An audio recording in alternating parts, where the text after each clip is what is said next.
Buenas tardes con todas, bienvenidos y bienvenidas a la segunda mesa redonda, participación de la psicología en las políticas públicas de la infancia y la adolescencia en el Perú. Evento organizado por nuestro Departamento de Psicología en el marco del Encuentro Anual de Investigación, Innovación y Creación de la PUC 2023. Soy Sheila Blumens, jefa del Departamento Académico de Psicología, y tengo el gusto de moderar este evento. En esta mesa redonda nos acompañan la doctora Magali Nóblega, quien es doctora en Psicología, profesora principal del Departamento de Psicología de la Pontificia Universidad Católica del Perú, coordinadora del Grupo de Investigación Relaciones Vinculares y Desarrollo Socioemocional, investigadora en Psicología del Desarrollo, especializada en el desarrollo socioemocional del niño en el contexto de las relaciones con sus cuidadores y de su cultura. Es consultora de proyectos, programas y políticas en desarrollo infantil temprano y ganadora del premio Bowlby Ainsworth Award 2021, otorgado por el Center for Mental Health Promotion y el New York Attachment Consortium. Asimismo, nos acompaña la magíster Mariana Salas Franco. Es profesora del Departamento de Psicología de la Pontificia Universidad Católica del Perú. Es magistra en Psicología Comunitaria y licenciada en Psicología Clínica por nuestra Casa de Estudios. Tiene experiencia en la docencia universitaria, en la investigación y el diseño de proyectos. Es miembro del Grupo de Investigación de Psicología Comunitaria e investigadora en temáticas vinculadas a la salud mental comunitaria, género, educación y memoria del conflicto armado interno, violencia política y arte para la transformación social.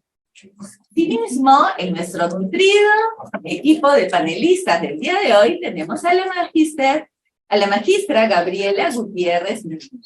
Ella es magistra en Psicología Comunitaria y licenciada en Psicología Clínica por nuestra universidad, con estudios de especialización en terapias expresivas, educación somática y políticas educativas con enfoque de género. Actualmente se desempeña como profesora universitaria, investigadora cualitativa y facilitadora de grupos, así como consultora independiente para el trabajo con adolescentes y jóvenes de contextos urbanos y rurales, promoviendo la salud mental y abordando situaciones de violencia. Asimismo, es miembro del Grupo de Investigación en Psicología Comunitaria de la PUC, coordinadora del Grupo de Investigación en Habilidades Socioemocionales de la Salud y Educación de la Universidad Antonio Ruiz de Montoya y coordinadora del proyecto social Centro de Escucha de la Ruiz. Asimismo, tenemos con nosotros a la doctora Nani Piz, quien es profesora principal del Departamento de Psicología, coordinadora del proyecto Ser Adolescente en el Perú y miembro de otro colectivo teatro. Y, finalmente, aunque no por ello menos importante, por supuesto, tenemos al magíster Henry Raúl Guillén Zambrano. Él es magíster en Desarrollo Humano, Enfoques y Políticas por la PUC, máster en Metodología de las Ciencias del Comportamiento y de la Salud por la Universidad Autónoma de Madrid, licenciado en Psicología Social por la PUC, coordinador del área de vinculación con el entorno territorial de ARS-PUC y docente e investigador del Departamento de Psicología de nuestra universidad.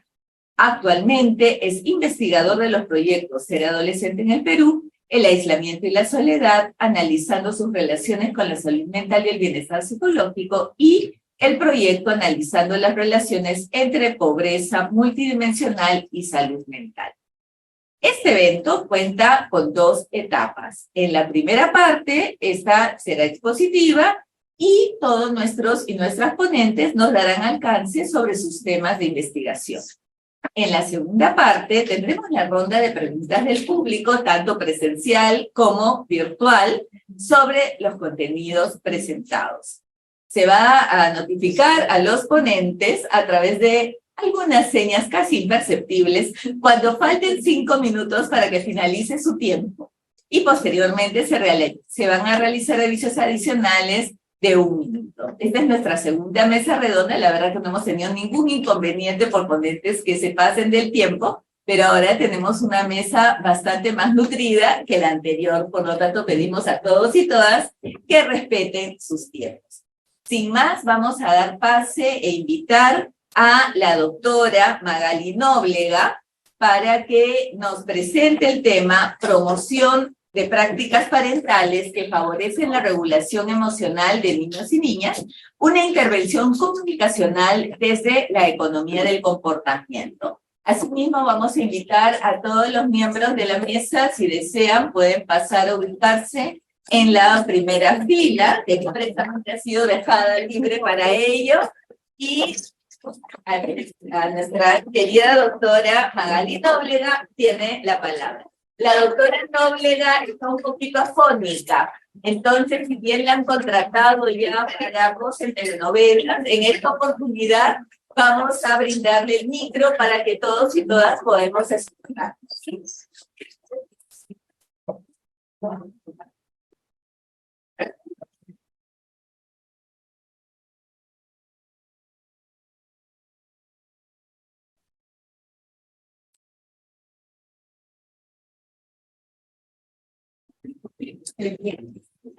Buenas tardes.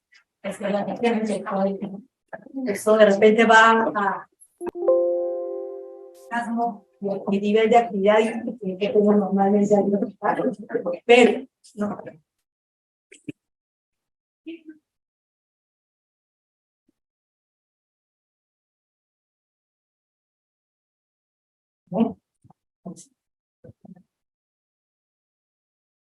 Hace que me escuchen con un poquito menos de entusiasmo, pero en verdad, digamos, siempre me apasiona el de poder compartir los diferentes puntos que realizamos como grupo de investigación. En esta oportunidad, en realidad lo que estoy trayéndoles es una propuesta de una intervención de tipo comunicacional. Nosotros hemos trabajado intensamente en lo que es, digamos, la formulación de los lineamientos de política primero de infancia. Y en esta oportunidad queríamos realizar un aporte ya también cogiendo uno de los principales resultados que plantea la política como un eje importante para el desarrollo del niño, pero también el más descuidado, que es la regulación de emociones. Si esto lo teníamos como dato anterior, todavía en contexto de pandemia, esto se todavía mucho más simple. Entonces hemos cogido ese resultado para ver de qué manera aportamos con una intervención. Entonces, en ese sentido, en el contexto del GAP 2021, me parece, todavía de la pandemia, postulamos un proyecto que se denominó en ese entonces Promoción de Prácticas Parentales que favorecen la regulación emocional de niños, una intervención comunicacional desde la economía del comportamiento. En realidad, digamos, primero para establecer la problemática. De acuerdo a la ENDES, desde el año 2018 hasta el año 2022, el resultado que miden lo que podría ser si los niños de 4 de 3 meses regulan sus emociones en momentos de frustración y de límite, se han mantenido relativamente estables. Pero al mismo tiempo, ese resultado es menos logrado por los niños y niñas. Solo el 35% de los niños, de acuerdo al reporte de sus padres, logran este estado de regulación de emociones. Entonces, dentro de todo el desarrollo, dentro de todos los resultados que se miden en la ENDES, es el menos alcanzado por los niños y niñas. Más aún, tenemos como dato que esta regulación de emociones es más difícil de alcanzar a partir del reporte de los padres para los niños varones. Un dato interesante es que también, a través de los diferentes niveles socioeconómicos, la problemática se mantiene casi de manera constante. Entonces es una problemática generalizada. Por esta razón es que nosotros trabajamos este concepto. Solamente voy a dar unas definiciones para ponernos de acuerdo Sabemos que la regulación emocional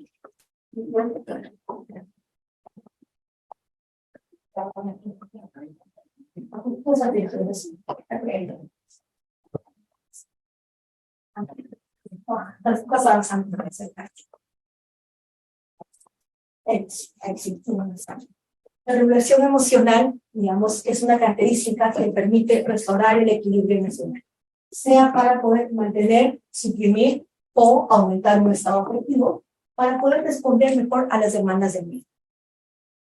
Es una base importante para la competencia social y emocional, tanto de niños como adultos.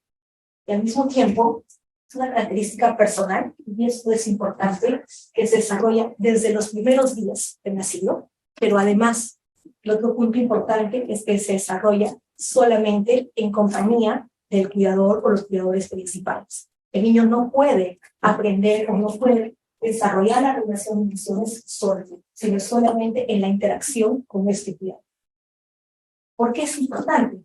Porque en realidad, en la etapa preescolar, la dificultad de regulación emocionales, la regulación de emociones está asociado a la aparición de problemas internalizantes y brutalizantes. ¿Qué es esto? De que en realidad cuando la emoción no se regula y se vuelve hacia adentro, los niños se muestran ansiosos, irritativos, nerviosos. Y ya también cuando la emoción no se regula y se vuelca hacia afuera, tenemos estas conductas de agresividad y dificultades de emoción. Al mismo tiempo, esta dificultad de regulación de emociones dificulta también el desempeño de niños y niñas en su rendimiento ya en la educación inicial. Finalmente, las investigaciones comprueban que esto implica un mayor riesgo de salud mental para la adolescencia. De ahí la importancia del concepto. Además, si vemos nuestra sociedad, actualmente muchos problemas que tenemos como tal, tienen a la base una dificultad en esta regulación de emociones. Entonces, para poder entender mejor cómo es que va siendo, digamos, un poco el rol del cuidador en esta regulación de emociones, vamos a ver la línea evolutiva. Entonces, un bebé cuando nace tiene necesidades físicas y fisiológicas. Tiene hambre, tiene sed, tiene sueño, quiere ser cambiado, quiere ser cargado, etc. ¿Cuál es el rol ahí del cuidador? El cuidador lo que tiene que hacer es regular su emoción atendiendo, calmando, sin que se lo pida demasiado, sin que llore demasiado, sino más o menos en unos primeros meses incluso adivinando qué es lo que puede estar entrando el niño. De esa manera le ayuda a restablecer la calma. Ese ya comienza a ser el inicio del aprendizaje de esa regulación de emociones en los niños, pero que todavía está en el fondo. Todavía es una regulación que viene desde afuera, desde su cuidador o creador. Cuando va, digamos, avanzando el niño hacia ser infante, ese infante tiene sensaciones, no sabe identificar qué es lo que le está pasando. Simplemente lo que tiene es una sensación que le expresa normalmente, parte del desarrollo, de forma desregulada. Entonces, allí el cuidador, la cuidadora, lo que hace, o lo que tendría como rol, es de nombrar la emoción que esté experimentando. Para ayudarle al niño a que sepa identificar lo que le está sucediendo, en pro de que después tenga un desarrollo de las emociones. Cuando ya el niño es preescolar, diríamos que utiliza ciertas estrategias regulatorias, pero todavía estas son, digamos, como muy básicas, más bien evitativas y pasivas. Y ahí el rol del cuidador más bien va por validar la emoción, entender que recoger y aceptar que está experimentando una emoción negativa y poder, digamos, respetar esa experiencia para que desde ese respeto ayudar a modificarla. Todo esto significa que todo eso significa que en realidad el cuidador lo que hace es acompañar a que hasta el niño se calme. Y su tarea es estar desregulado, acompañarlo y volverlo a la normalidad. Cuando lo vuelve a la normalidad, recién se le puede dejar nuevamente que vaya, digamos, experimentando lo que es experimentar. Todo esto supone que el cuidador tenga prácticas de apoyo a la regulación de emociones. Entonces, estas prácticas de apoyo a la regulación de emociones fue identificado como el foco principal de la intervención. ¿A qué nos referimos con estas?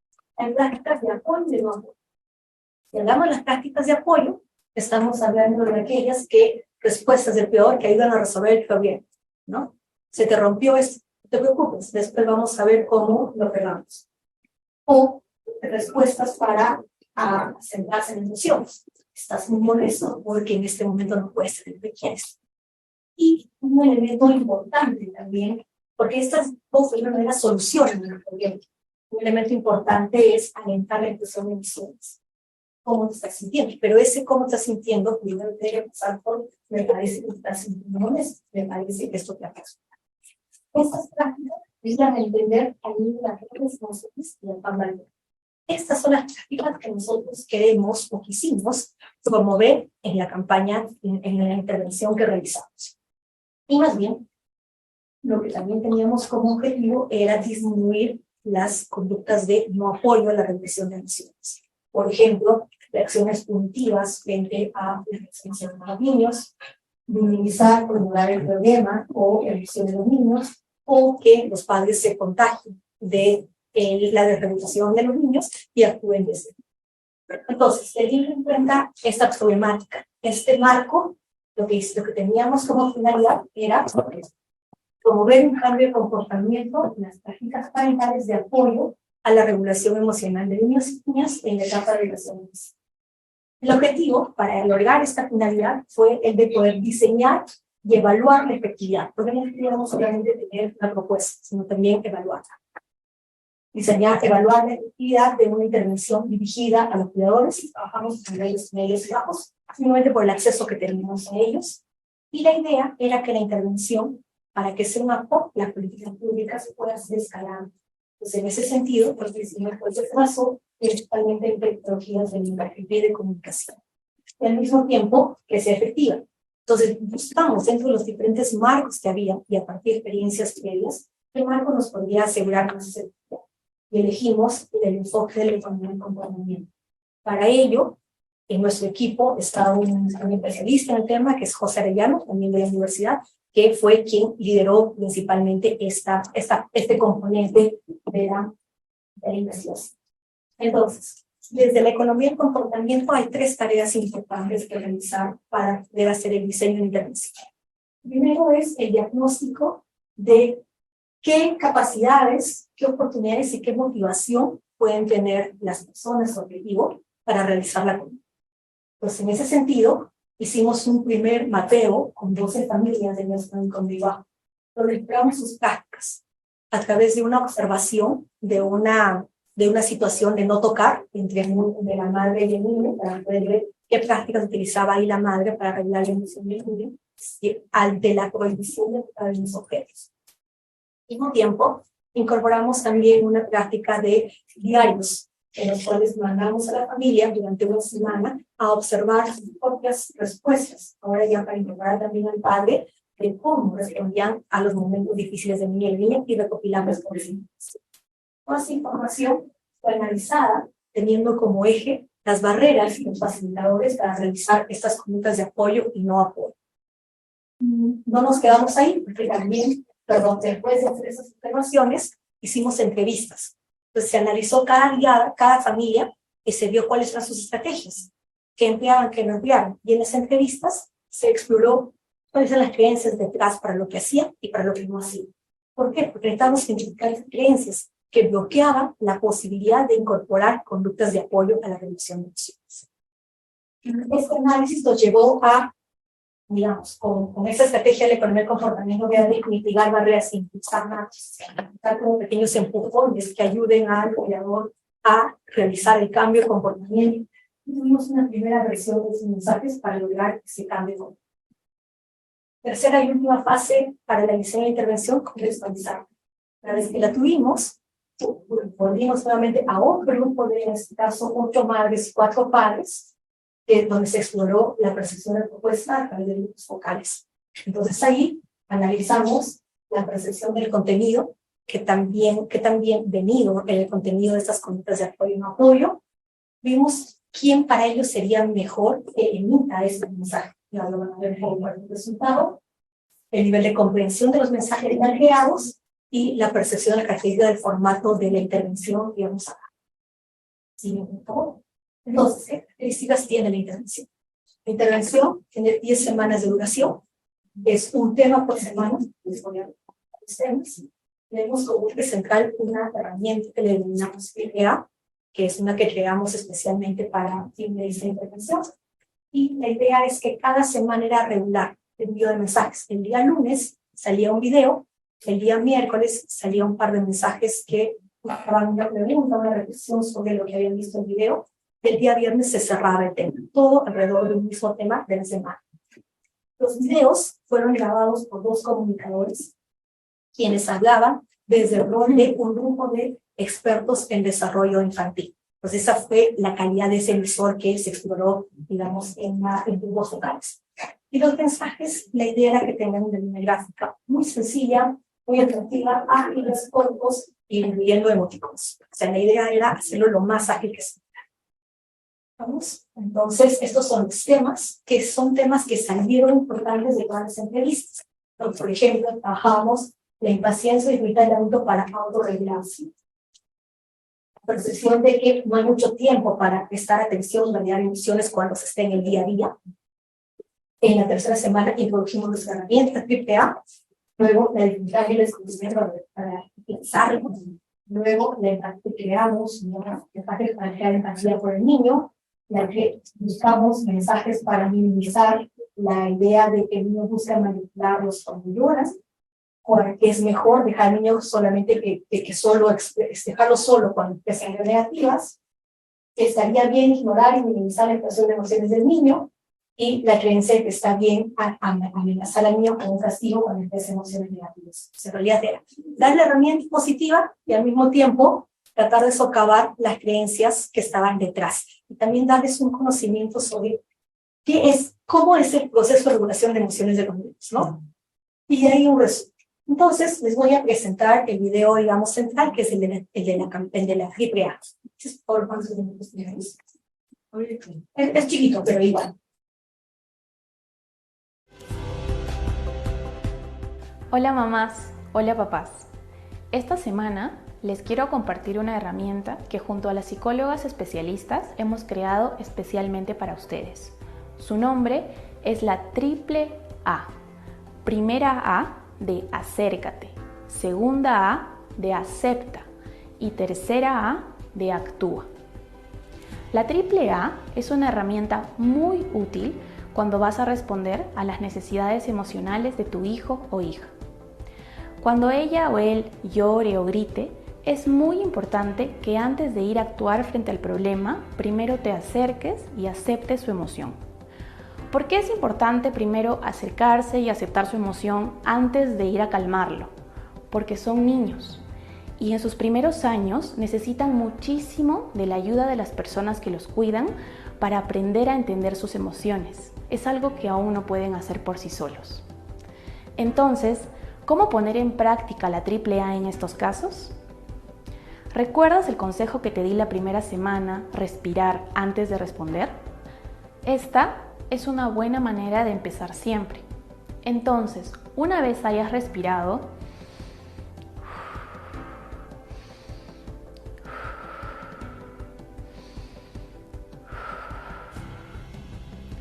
uno, acércate.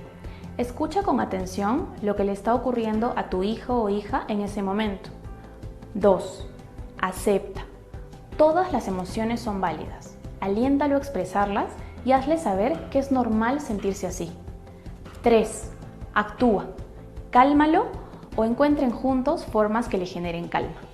Recuerda la AAA. Acércate, acepta, actúa. Ponla en práctica. Ese es, por ejemplo, un mensaje, ¿no? Como decía, es la comunicadora hablando por nosotros, tratando de transmitir de manera mucho más coloquial, mucho más ágil el mensaje que teníamos de fondo. Entonces, este es el central.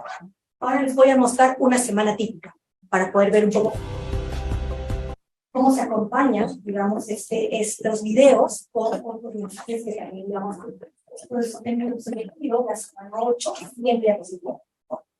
Ahí, ¿no? Entonces, en esta semana 8 tenemos como tema el de tratar de minimizar la creencia de que está bien ignorar o minimizar la expresión de emociones del niño y hacer un refuerzo de la AAA. Entonces, la idea es la siguiente. El día lunes, de manera sagrada, a todo el grupo que ya estaba, digamos, enrolado en la intervención, le llegaba un mensaje a su WhatsApp. un mensaje de hola, personalizado con el nombre de la persona que iba a recibir. Ahí la juventud sabe cómo hacer, no sé. La cosa es que le decían hola Javier, por ejemplo, y se le planteaba, ¿está bien decirle a nuestros niños cosas como no pasa nada o no es para tanto? Te invitamos a ver el video de esta semana para conocer la respuesta. Inicio escena. Y ahí va el video, y es más cortito de que me voy a permitir ponerlo.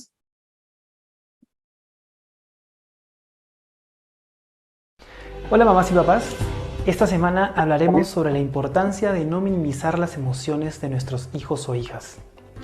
Probablemente alguna vez hayas visto a tu niño o niña triste o asustado y pensaste, no pasa nada o ya va a pasar.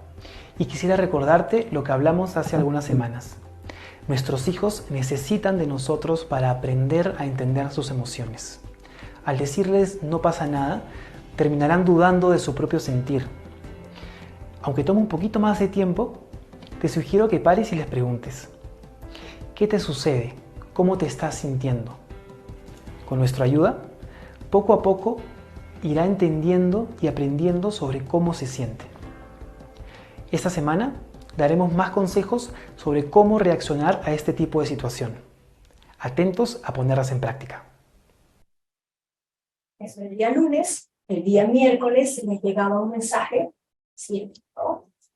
Decía, Javier, sabemos que mamás y papás como tú quieren lo mejor para sus niños. Ese tipo de frases son frases de la economía del comportamiento, ¿no? Porque tienden a crear una identificación. Y aunque a veces lo hacemos con la mejor intención, si ves cosas como no llores, no pasa nada, minimiza en lugar de validar las emociones de los niños.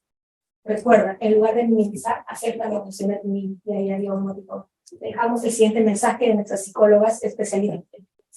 Evita decirle que no pasa nada, que no exagere cuando llore o hace berrinche. Y el otro era cómo responder, aplica el triple A, acércate, y actúa, cómo te sientes, qué te pasó, está bien, hijita, aquí estoy contigo. El día viernes, y también es hola Javier, para cerrar nuestra cada semana, te dejamos el siguiente mensaje.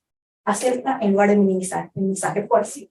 Con la idea de más y capaz de acompañar a los niños, minimizarlas, más oportunidades de consolidar en vida. Es también un poco, ¿para qué me sirve hacer eso? Sí.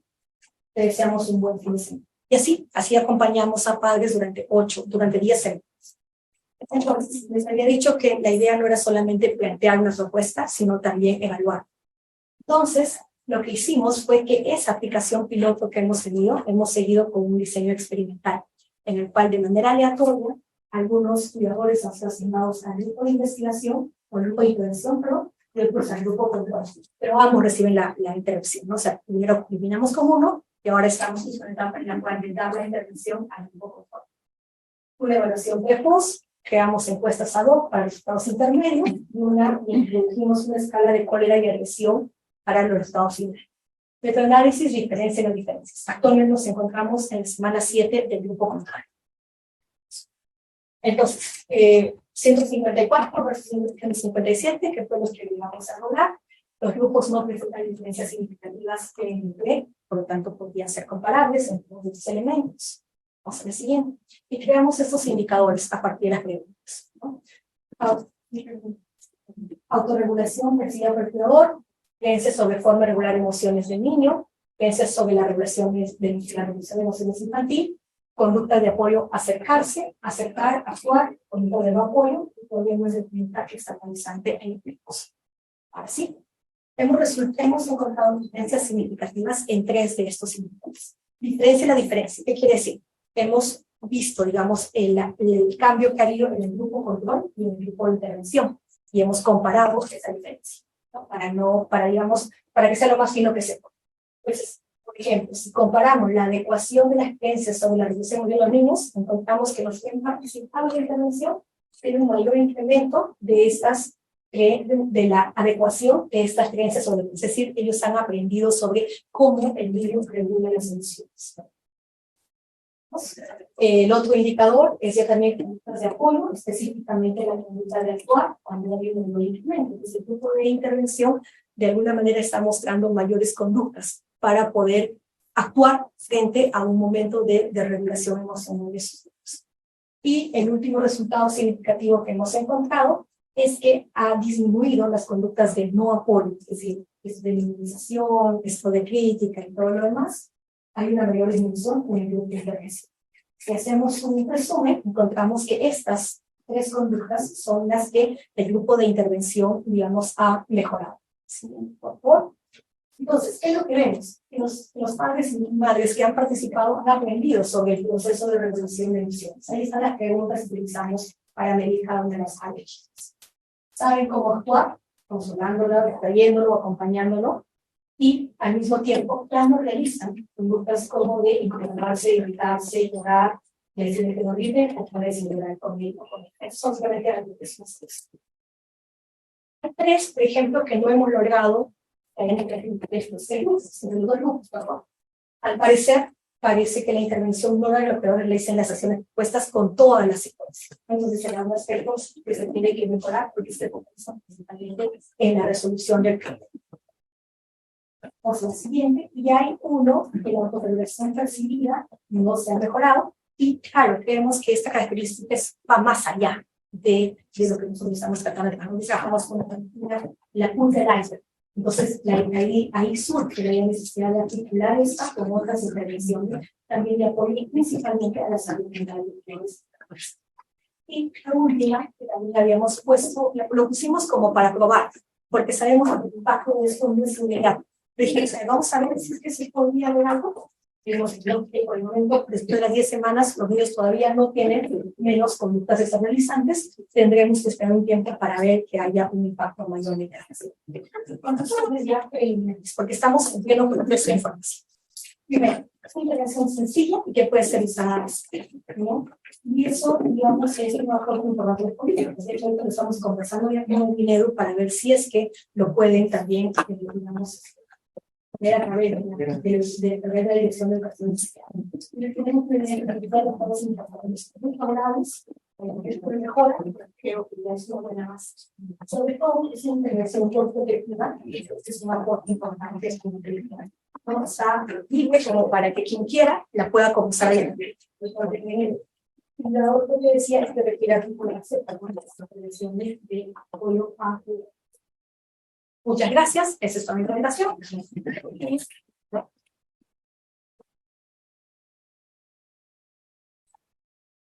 Muchísimas gracias, Magali, por tu excelente presentación.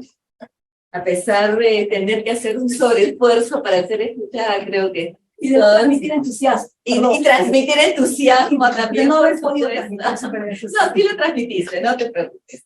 Y ahora tenemos con nosotras a la maestra Mariana Salas y a la maestra Gabriela Gutiérrez con el tema viendo significados sobre el embarazo adolescente en dos regiones.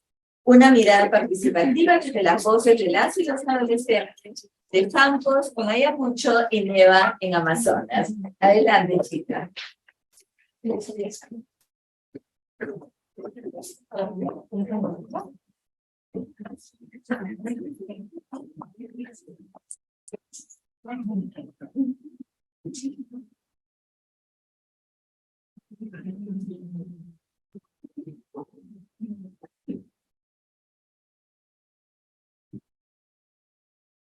Buenas tardes a todas y a todos. Vamos a empezar con nuestra presentación. Porque, digamos, se trata del estudio sobre embarazo adolescente en dos regiones. Vamos a hablar de una región en Campos, en Ayacucho, y de Nieva en Amazonas. Este también es un proyecto ganador del concurso anual de investigación del año pasado. Y bueno, acá no están presentes, pero también en nuestro equipo, además de mi persona y de Mariana, también lo conforman Gabriela Tábara, Cristian Martínez y Bruno. Entonces, primero, a modo de contexto, con respecto a algunos aspectos importantes a tener presentes sobre el embarazo adolescente acá en nuestro país. Primero, es importante considerar que existe una mayor prevalencia de embarazo adolescente en zonas rurales, a diferencia de las zonas urbanas a nivel nacional. Esto lo muestran los porcentajes según la ENDES del año pasado, ¿no? Y también, digamos, con respecto a esto, un dato importante es que esta situación claramente afecta diferenciadamente a mujeres de contextos de pobreza. Asimismo, también nos parece importante destacar la ausencia prevalente con respecto a las políticas públicas a favor de la educación sexual integral y cómo esto, y veremos más adelante en los resultados preliminares que tenemos, también afecta a esta situación y cómo se da la dinámica en las comunidades donde hemos trabajado. Y finalmente, el contexto de pandemia, que no lo podemos olvidar, ¿no? Y cómo esto en los últimos 3 años, ¿no? También ha generado ciertas situaciones específicamente de confinamiento y alejamiento de los espacios educativos que podrían considerarse también como espacios protectores de la generación adolescente y que esto podría generar una posible causa de aumento también del embarazo adolescente, según este fuente de tal en 2020. Entonces, algunas consecuencias de estos aspectos del contexto, primero es el impacto que hay en la trayectoria de vida de las adolescentes. Sabemos que también supone una manera diferenciada en mujeres, pero en general vemos que esto se relaciona con bajo logro académico, con deserción escolar y también con dificultades en acceso al empleo. Además, también se vinculan algunos de esos aspectos del contexto con el incremento de la violencia de género, lo cual también puede verse exacerbado por lo que conocemos como el reforzamiento de los roles de género tradicionales, ¿no? Como los roles domésticos también y de trabajo que existen en nuestra sociedad. Y que esto también de alguna manera, por dichas condiciones, puede generar la perpetuación de los ciclos de la violencia. A nivel de salud, también vemos en la literatura, ¿no? Impactos en la seguridad alimentaria y mayor incidencia también en lo que es la mortalidad materna e infantil. Y en general, digamos, lo que fuimos hallando al momento de hacer propuestas son algunas investigaciones también que apunten directamente a trabajos con respecto a la sexualidad y el embarazo adolescente, específicamente en zonas rurales. Y es así que se decide, digamos, hacer este proyecto de investigación. Con respecto a la situación del embarazo adolescente, como vemos, digamos, a nivel nacional, se configura de cierta manera, pero si prestamos atención a los distintos contextos, vemos también que el contexto sociohistórico es importante de considerar, y en ese sentido nos pareció importante en este proyecto tener una mirada de abajo hacia arriba que rescate sobre todo los significados del embarazo adolescente construidos a nivel local. Es lo que vamos a presentar el día de hoy, ¿no? 2 contextos de comunidades campesinas e indígenas en constante transformación por también el contacto urbano, y cómo eso también configura la situación del embarazo adolescente. Entonces también ponemos un especial énfasis en el enfoque de género, intercultural e interseccional en nuestra investigación. En cuanto a los contextos, como ya les había comentado, el primer contexto es en Ayacucho, en el distrito de Sancos, que se ubica en la provincia de Huancasancos, que está chiquita a la izquierda, que está el departamento de la región de Ayacucho. Es una comunidad campesina que es hablante, cuyas principales actividades económicas son la ganadería y el comercio. Hemos trabajado en una institución educativa específica. En el caso de Ayacucho, de Sancos, en la institución educativa secundaria Los Andes, y digamos el contacto previo que teníamos con la zona y en general con el colegio también era porque 2 de nuestros investigadores en el grupo ya habíamos realizado tesis de trabajo en esta provincia en específico, ¿no? Entonces había una cierta familiaridad también con la zona y con las personas de esta localidad. En el caso de Ñada Amazonas, es un contexto, digamos, que se encuentra a 5 horas de Chachapoyas y a 7 horas de Jaén en Cajamarca, para ubicarnos también, ¿no? Hay la presencia también de 119 comunidades nativas en la zona principalmente de Aguajún y Huampís. Trabajamos también en institución educativa, en este caso Juan Velasco Alvarado, ¿no? Es un contexto bastante distinto, pero a la vez veremos en los resultados con algunas similitudes en cuanto a cómo se da esta situación y cuáles son las percepciones al respecto, ¿no? Y lo que vimos también, o lo que nos arrojó un poco la búsqueda de la literatura, también es que el embarazo adolescente y el tema de la violencia sexual es algo muy explícitamente relacionado y que también no solo lo hemos visto en cuanto a investigaciones empíricas, académicas, sino también en las noticias, ¿no? En reportes periodísticos. Este distrito de Nieva se encuentra en la provincia de Condorcanqui y también es una zona particularmente controversial y polémica que ha salido en las últimas noticias de este año. Entonces, los objetivos de nuestra investigación en general es analizar la construcción de los significados sobre el embarazo adolescente y específicamente describir las concepciones sobre la sexualidad, salud sexual y salud reproductiva de las y los adolescentes de cada uno de estos colegios. Asimismo, explorar las perspectivas de proyecto de vida de las y los adolescentes con relación al embarazo adolescente, y finalmente analizar las percepciones sobre las dinámicas de pareja y de familia de las y los adolescentes en relación con el embarazo adolescente. Nuestra metodología fue cualitativa, ¿no? Para poder justamente entrar a profundidad en una descripción detallada sobre esta situación. En un estudio de caso, comunidad de análisis, estos dos colegios, hemos empleado una diversidad de técnicas que ya mi compañera les contará mejor para la recolección de la información. Digamos, no solo hemos hecho a nivel de recojo de información, entrevistas o grupos de discusión, sino también talleres, ¿no? Y el propósito con ello es poder generar también un conocimiento práctico y útil para la comunidad. De hecho, ahora veremos también que hay muchos temas que se están abriendo, ¿no? Con respecto también a lo que habíamos pensado inicialmente y a las posibilidades de trabajo con cada una de estas localidades.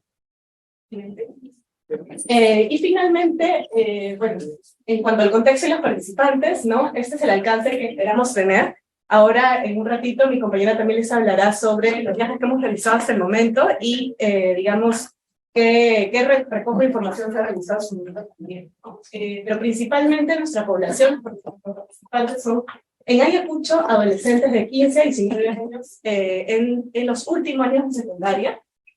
También hemos trabajado con padres y madres de familia y entrevistado también a profesores tutores en institución educativa. Y algunos factores clave con los que hemos empezado también a tener contacto, un poco para entender la problemática no solo a nivel de la institución educativa, sino de cómo se arma esto a nivel de red, ¿no? Y de distintas instancias que trabajan el tema. Es el Futuro de Familia, la UGEL, los SEMS, Posta de Salud y el CONICET. En el caso de Amazonas, es, como ven, una situación similar, ¿no? Es un colegio, digamos, de menor tamaño, pero igual es con adolescentes de las mismas edades, de cuarto y quinto secundaria, de tercero a quinto secundaria en realidad, con padres y madres de familia también, profesores tutores, y actores clave de instituciones hasta ahora, el Centro de Salud Mental Comunitario, el CEN y la CIPA. Ahora vamos a pasar a la parte de la metodología. Bueno, de hecho, como las técnicas de recolección de información, priorizamos los talleres grupales, dado que nuestra población eran adolescentes, entonces, y también, dado los temas que también trabajábamos de género y sexualidad, eran una mejor vía también para poder construir esos significados. Entonces, como señalaba ya Gaby, al trabajar con adolescentes de tercero a quinto de secundaria, no hemos trabajado con cada una de las secciones, estos talleres grupales. Aquí algunas de las imágenes también de los talleres que hemos venido realizando, ¿no? Con dos dinámicas centrales, una que se buscaba explorar también los estereotipos, ¿no? Las ideas construidas en torno a las mujeres son mis ideales, ¿no? Y por ello las figuras de las siluetas que vemos aquí. Y también otra dinámica a partir de una historia, ¿no? La del barquero, que buscaba también poder acercarnos a cómo ellos también concebían las relaciones de pareja y distintos conflictos que también podían darse, ¿no? En ese proceso, ¿no? En esa historia lo que se buscaba era que a partir del relato ellos pudieran elaborar una lista de simpatía, que la vemos ahí en la figura, y a partir de ello en realidad generar el debate entre los adolescentes, ¿no? Entonces, esas como algunas muestras de los talleres que hemos tenido, hasta ahora 14, con, bueno, uno con cada sección. Hemos tenido también entrevistas individuales, ¿no? A partir de los talleres lo que buscábamos era poder tener ya un espacio más individual con algún adolescente, ¿no? De cada uno de estos salones, y poder explorar más a profundidad, ¿no? Estos temas. Y también con los profesores tutores de cada uno de los grados y secciones también pudimos tener un espacio de entrevista. Finalmente, y con los padres, sobre todo en Sancos, Ayacucho, es que hemos podido tener espacios grupales también de entrevista. Aún nos quedan pendientes también los espacios grupales con los padres de Nieva, ¿no? Porque, como ya también señalaba Gaby, al pertenecer a distintas comunidades, el proceso de convocatoria es distinto, ¿no? Entonces, también ahí hemos visto algunos retos.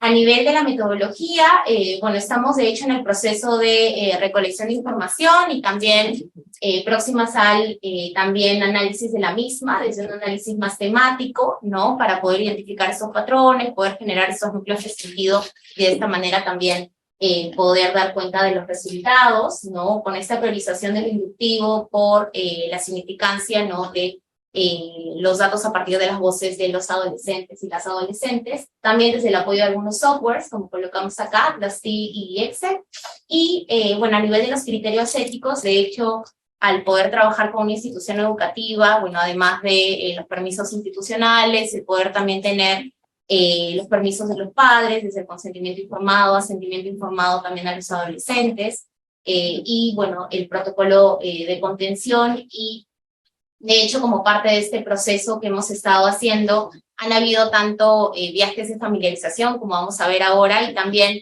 están programados viajes finales también de devolución, ¿no? Como parte del proceso. Este es un poco el plan de trabajo, ¿no? que hemos tenido, ¿no? En torno a los viajes realizados.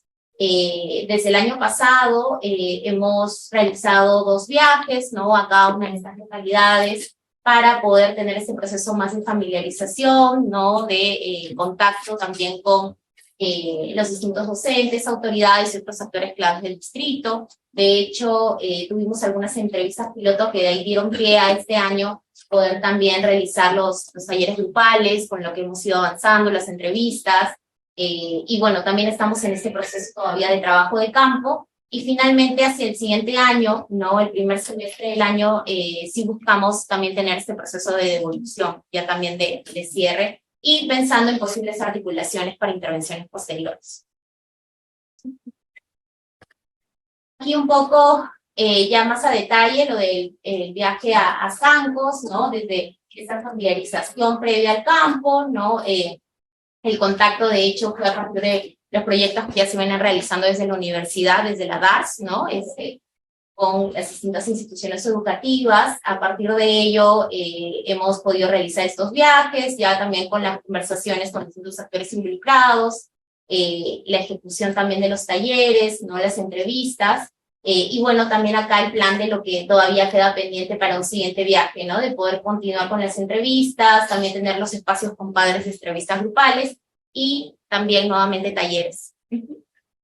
Aquí algunas fotos también de contexto, de las reuniones con padres, un poco para hacernos la idea del lugar de trabajo. Y en el caso de Nieva también, ¿no? Tuvimos un proceso de familiarización el año pasado con los viajes que realizamos, el contacto también, bueno, desde Sania Velázquez, ¿no? Desde el curso de violencia, psicología y violencia, aquí el trabajo que vienen realizando, ¿no? Con el colegio. Y de hecho, a partir de ello es que pudimos tener también el contacto con distintos actores más locales, ¿no? El programa Horizontes de la UNESCO ha sido también un actor clave en el trabajo en conjunto, ¿no? Desde el Vicariato de San Francisco, y también otros actores más locales con los que también hemos establecido lazos, pensando también en miras a posibles intervenciones, ¿no? Aquí nuevamente también el plan de las entrevistas y talleres para, digamos, el mes de noviembre, ¿no? Lo que también aún queda pendiente, y sobre todo en este caso las entrevistas grupales con padres y madres de familia. También acá algunas fotos del contexto, de las actividades también realizadas. Y finalmente sí queríamos ver también preliminarmente algunas reflexiones del trabajo. De hecho, a partir no únicamente de la revisión bibliográfica, sino también estos viajes que hemos tenido, el trabajo de campo realizado, hemos visto que, bueno, el embarazo adolescente, que si bien es el punto que nos lleva también la investigación desde el abordaje, es solo una arista dentro de la complejidad del ser adolescente, ¿no? Al momento de poder hablar tanto con los mismos adolescentes, con los padres de familia, docentes, vemos de que hay distintos temas asociados en nuestro contexto, ¿no? La ausencia, ¿no? De madres y padres de familia es un punto clave, ¿no? Que resaltan tanto los adolescentes como también los docentes, dificultades en las dinámicas familiares, el proyecto de vida, ¿no? Como un tema bastante importante, ¿no? Que surge como preocupación, aspiración, ¿no? Distintos significados asociados a ello. El consumo de alcohol y drogas, ¿no? Que también aparece como una problemática muy presente desde los docentes, y que también lo mencionan los mismos adolescentes como cierto temor, ¿no? Que puede darse, y el enamoramiento, ¿no? Que se vive como algo que se da en el proceso, pero que también hay bastante temor por lo que podría llevar también por la asociación que vamos a ver ahora con el embarazo adolescente. De hecho, hay, principalmente en el contexto de Nieva, ¿no? Esta crítica a esta mirada occidental, ¿no? Cuando hemos tenido algunas entrevistas con personas de Lugel, mencionan, ¿no? Cómo los conocimientos que tal vez reciben, ¿no? Desde los espacios educativos no resultan suficientes, no están adaptados tal vez al mismo contexto, ¿no? Y es en ese sentido que asocian también todo un proceso de deserción escolar, ¿no? A raíz también de ello, ¿no? Por ahí también nuestra reflexión en torno a lo importante de un enfoque decolonial, pensando también en estos contextos y que tanto los aprendizajes están siendo contextualizados, ¿no? Hay una alta demanda, ya más en particular con el tema que estamos abordando, por herramientas para abordar los temas de sexualidad, ¿no? Y para comprender la adolescencia por parte de los madres, padres y también de docentes, ¿no? De hecho, sienten de que en sí no saben cómo abordar distintas situaciones, ¿no? Hay un pedido grande de poder tener cierta orientación a cómo abordar ciertos casos, y de hecho, sobre todo esto lo hemos visto en la visita de Sancos y los encuentros con padres y madres de familia, ¿no? Que a diferencia tal vez de sentir de que mejor no toquen estos temas en el colegio, hay esta necesidad de por favor abórdenlos, ¿no? Ayúdenos con cómo poder hacerlo. Y en ambos contextos lo que sí hemos visto es que, bueno, definitivamente la posición de los profesores tienen como bastante presencia, ¿no? Y agencia con los y las adolescentes, ¿no? Dado también lo que mencionábamos de la ausencia de madres y padres de familia, ¿no? Hay esta búsqueda, ¿no? En los tutores, ¿no? Como la figura de cierta autoridad en la que pueden recibir orientación, ¿no? Definitivamente eso está marcado también por características socioculturales, o sea, tanto en Sancos como en Nieva, ¿no? Que los padres están en distintas comunidades, ¿no? Y que más bien sus hijos van a esta escuela a estudiar, muchas veces viviendo solos. En el caso de Sancos también por las mismas actividades, ¿no? De la agricultura y de la ganadería no están también cerca. Entonces, eso lleva a que también los profesores tengan un rol distinto, ¿no? Y como una figura importante. Ya también desde el lado de los adolescentes hay este interés genuino por los temas de enamoramiento y sexualidad, ¿no? O sea, si bien tal vez al inicio es como, bueno, esos temas siempre los tocamos, ¿no? Ya nos cansa poder abordarlos. Cuando vemos desde las dinámicas hay esta búsqueda de explorar, ¿no? Y tal vez de no saber por dónde o cómo, ¿no? La sexualidad se encuentra relacionada con lo reproductivo y los peligros que conlleva, ¿no? Hay esta asociación de enamoramiento, igual relaciones sexuales, embarazo, ¿no? Y que lleva a que se pueda vivir con mucho peligro, ¿no? Y que también por parte de los padres, ¿no? Aparezca esta idea de mejor retrasemos el enamoramiento, ¿no? Que no hayan parejas en el colegio, y el placer más bien no aparece, ¿no? En la superficie, sino más bien es algo que aparece luego de ir repreguntando, ¿no? Como algo que sí está comprendido dentro de la sexualidad, pero no es algo que surge, digamos, de manera espontánea, ¿no? La relación del embarazo con la violencia también aparece en el relato de los profesores, ¿no? En ambos localidades, como decía Gaby. De hecho, bueno, a nivel nacional hemos visto también distintos casos, sobre todo en Nieva, ¿no? De violencia, ¿no? Y de distintos registros, ¿no? Que hay de esos casos que se han perdido, ¿no? Y es algo que también lo tienen bastante presente los profesores, y también por ahí la preocupación y la relación, ¿no? Con la violencia. El embarazo también se percibe como una limitante para el desarrollo de los proyectos de vida, y de hecho esto va ligado a otra lista, ¿no? De nuestros objetivos. Todos los adolescentes plantean distintas metas a nivel de proyectos de vida, y ven más bien a un embarazo posible en la adolescencia como un limitante a poderlos concretar, ¿no? Sobre todo en el caso de las mujeres, ¿no? De hecho, los posibles planes de migración, ¿no? Que surgen en ambas localidades se ven truncados por un posible embarazo, ¿no? Pero que a la vez se ve como algo inevitable en la adolescencia, ¿no? Como piensan que es algo que es muy posible que suceda, ¿no? Aquí también mencionar de que estas aspiraciones a futuro también son compartidas a nivel familiar, ¿no? De hecho, es algo que surge en los relatos de los mismos adolescentes, la orientación que reciben de sus padres, ¿no? Como papá me ha dicho que podríamos ir por acá, no por allá, que tengo tíos en Ica, ¿no? Por ejemplo, desde Sancos, ¿no? Donde podrían estudiar, ¿no? Y de hecho, en muchos casos también de que los papás no quieren que se repita la historia que ha pasado con ellos, ¿no? Y finalmente, en términos generales, con estos primeros hallazgos, también es importante resaltar que la sexualidad y el proyecto de familia en general se considera como negado, ¿no? Hasta culminando los estudios superiores, ¿no? Creo que hace un rato Mariana hablaba sobre cómo pensar en el placer, en el deseo, ¿no? En la vivencia de la sexualidad en general en la adolescencia es algo casi que no existe en los relatos, ¿no? Y que tampoco, digamos, es algo de lo que se habla abiertamente, ¿no? Más se percibe como el vivir la propia sexualidad como algo de alto riesgo, ¿no? Y justamente eso es algo que pasa, digamos, en ambas localidades, ¿no? En el caso de la maternidad, por eso también es algo que se percibe como incompatible con la adolescencia, ¿no?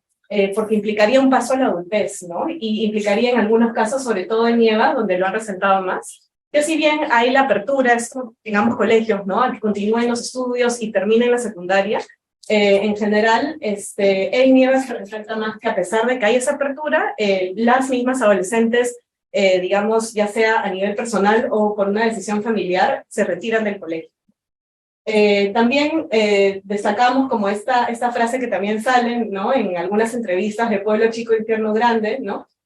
Porque el tema de la vivencia de la sexualidad se encuentra bajo el escrutinio, ¿no? Debido a las relaciones cercanas de miembros de la comunidad, y en realidad eso tiene como efectos en distintos niveles, ¿no? Uno de ellos, por ejemplo, es el acceso a servicios de salud, ¿no? Y la posibilidad también de sentirse libre de poder acudir. Entonces, hay veces que algunas adolescentes o los mismos profesores nos decían, capaz mejor no acudo a una posta, ¿no? Para recibir información, porque capaz mi vecino o mi compañera me va a ver y no quiero que eso implique que estoy, digamos, teniendo relaciones sexuales, ¿no? Y quizás eso puede ser motivo de estigma también en la comunidad, o que capaz voy porque estoy embarazada, ¿no? Entonces es algo que también se oculta.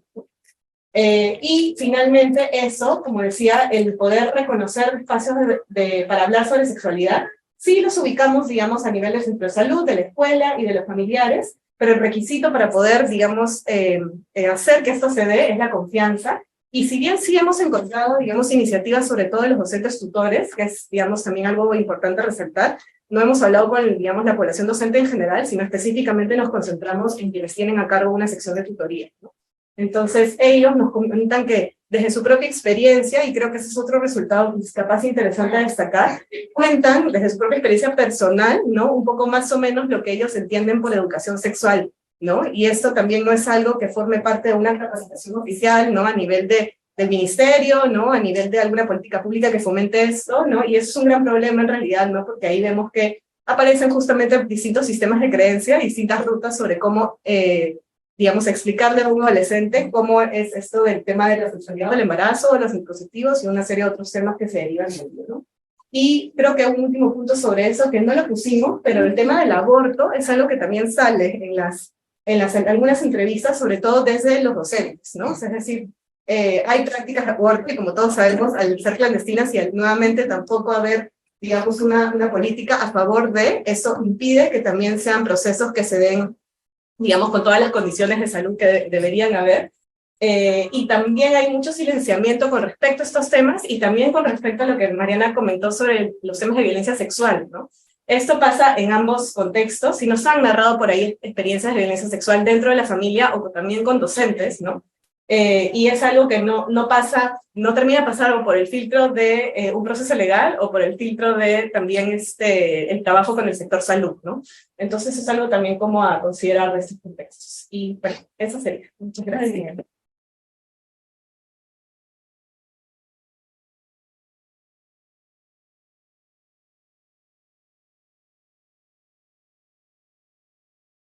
Muchísimas gracias a Mariana, a Gabriela, y tenemos ahora con nosotros a la doctora Nani Fish y al magíster Henry Guillén, que nos hablarán sobre los resultados de su investigación de la adolescencia en el Perú en un contexto de pandemia.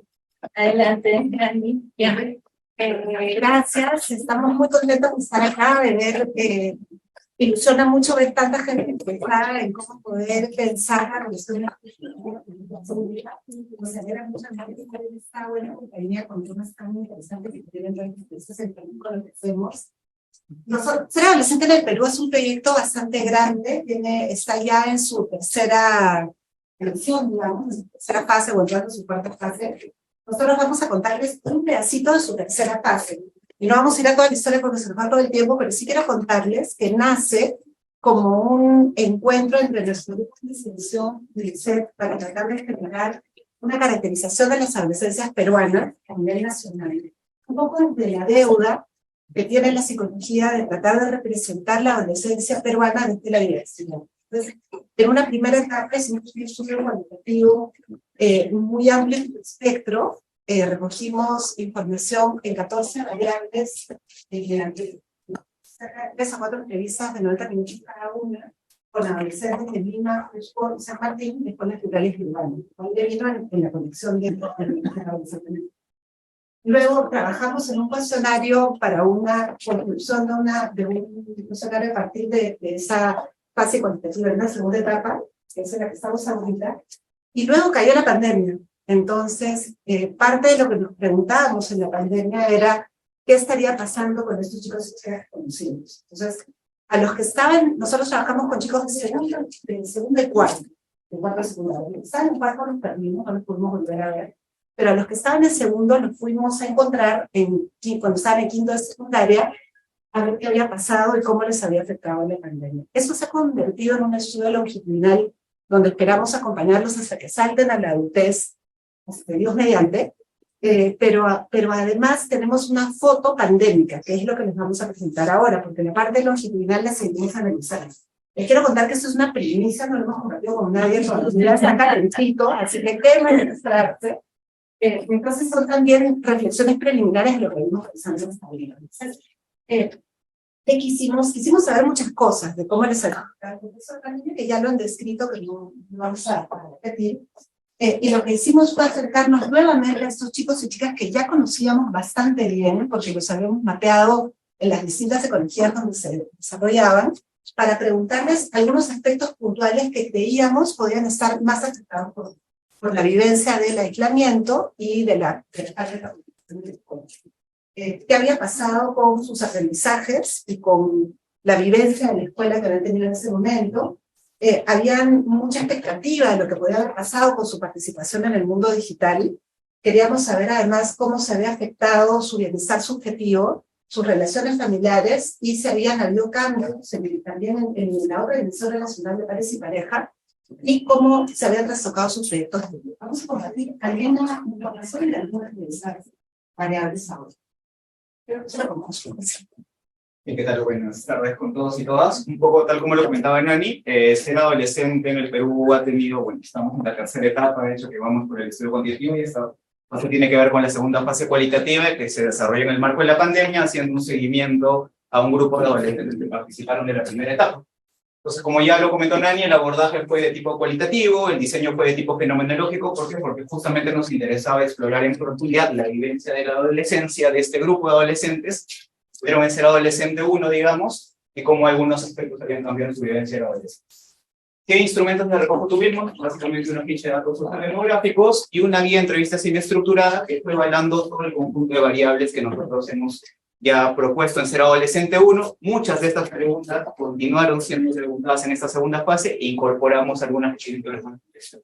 Un poco para saber quiénes participaron, ¿no? Tal como lo comentaba Nani, el estudio fue desarrollado en 3 regiones del Perú. La idea fue darle continuidad al grupo de adolescentes que estuvieron en ese primer momento en segundo de secundaria y en este segundo momento en quinto de secundaria. Entonces pudimos entrevistar a 16 hombres, 16 mujeres, 12 de Lima, 12 de Cusco, 8 de Tarapoto, 21 de zonas urbanas y 11 de zonas rurales, pero aquí vale una acotación importante: de ese 32 estudiantes, 23 fueron parte de la primera etapa de ser adolescente en el Perú, pero aprovechando evidentemente que íbamos a estar en estos contextos, quisimos ampliar un poco el registro también, ¿no? Para tener una mayor diversidad dado el enfoque del estudio. Entonces, un poco solo preliminarmente para contarles un poco cómo llegamos a estas regiones, ¿no? Para dar un poco el contexto, fue básicamente, empezamos a identificar cuáles eran los índices de desarrollo humano en las zonas de las regiones del Perú. para tener variabilidad entre costa, sierra y selva. Identificamos que tanto Cusco como San Martín reflejaban puntos medios en niveles de desarrollo humano. No queríamos irnos a los extremos, porque para eso ya hay un proyecto que se llama Niños del Milenio, que lo ha ido haciendo, digamos, de manera profunda en los últimos años, y ya en el contexto de Lima quisimos identificar tanto, dividiendo un poco el territorio en tres partes, en el centro, en el sur y en el norte de la ciudad, ¿no? Entonces pudimos entrevistar a adolescentes de el Rímac, de Comas y de San Juan de Miraflores. Y en el caso de Cusco y Tarapoto, en institución educativa rural y urbana. Pero, digamos, el seguimiento longitudinal no es ahora lo seguimos trabajando, sino es a buscar un poco también y entonces vamos a referente a los resultados que nos enfrentando.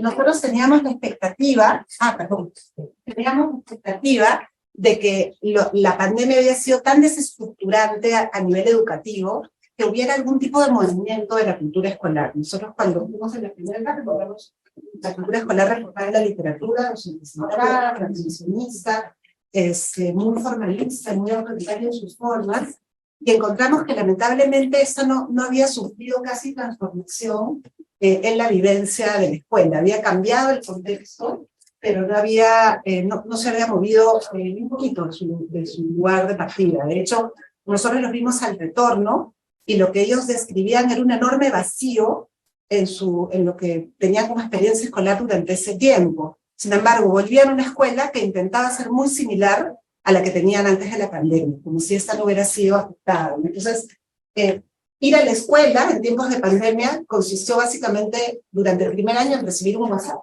y contestar a un trabajo. Cuando ya había algún tipo de plataforma como Zoom o como Meet, era aprenderla e irse a hacer otra cosa. Algunos encontraban eso bastante útil porque, como vamos a ver, les permitió explorar otro tipo de cosas, como una serie de desarrollos ocupacionales que les permitieron relativizar su proyecto de vida. Pero tenían una idea muy clara de que eso que habían entendido como escuela no había sido una escuela como tal, la habían sentido en su mayoría como una pérdida de tiempo. Hay una valoración bastante negativa que se corrobora mucho de lo que tenemos en el sentido común como preocupación, lo que han aprendido durante este tiempo a nivel académico en la escuela, porque hay muchos aprendizajes que van más allá de la escuela. Entonces hay una valoración negativa que solo es positiva porque permite hacer otras cosas, pero en general hay una valoración negativa de esa experiencia, y al retorno han sentido, nosotros intentamos comparar, mediante una serie de criterios, cómo había sido la experiencia presencial versus virtual, y no encontramos valoración alguna respecto a la educación a distancia. Extrañaban sobre todo sus docentes y sus relaciones interpersonales, sentían que no entendían del todo las clases, pese a que seguían el mismo modelo, eran expositivas, pero no entendían qué estaba ocurriendo, no podían procesar lo que ocurría, y era muy sencillo no estar, que fue lo que terminaron haciendo en su mayoría, ¿no?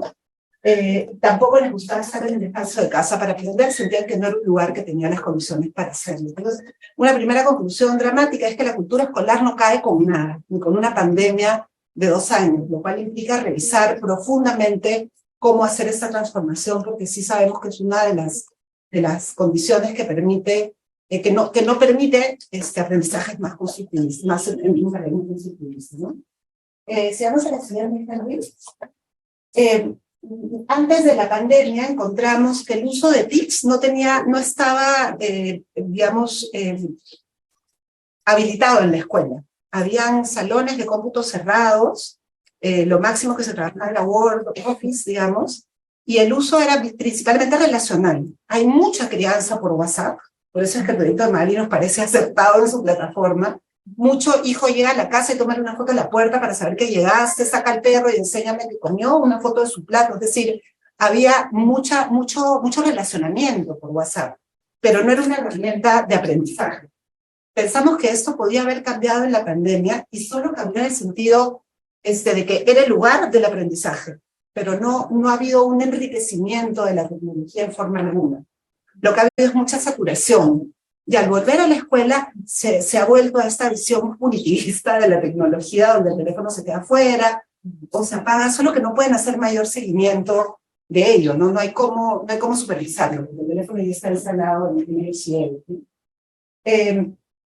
Digamos, lo que reportan como cambio al volver es básicamente que hay cambios en infraestructura, más protocolos de bioseguridad, y hay nuevas interacciones que no terminan de entender, que un poquito va a escribir Henry después, ¿no? Esta sensación de haber visto a tus compañeros de un tamaño y encontrarlos de otro y no poder reconocerse, la sensación de que los docentes tampoco están pudiendo con nosotros. Esto era muy claro en las dos escuelas rurales, sobre todo donde estuvimos.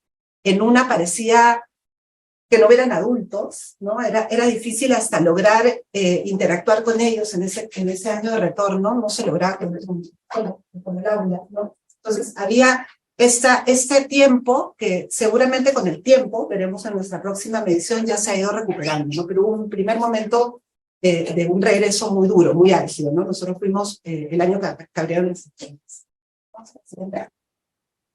Esa es una variable que ha cambiado interesantemente. Hemos encontrado una foto pandémica que no esperábamos, a decir verdad. Nosotros encontramos un poco lo que reporta la literatura del proyecto de vida, que lo han encontrado muy similar a ustedes también. Hay esta ecuación de que salir con alguien es lo mismo que quedar embarazada y que se acabó el futuro. Digamos, esa es la educación sexual recibida.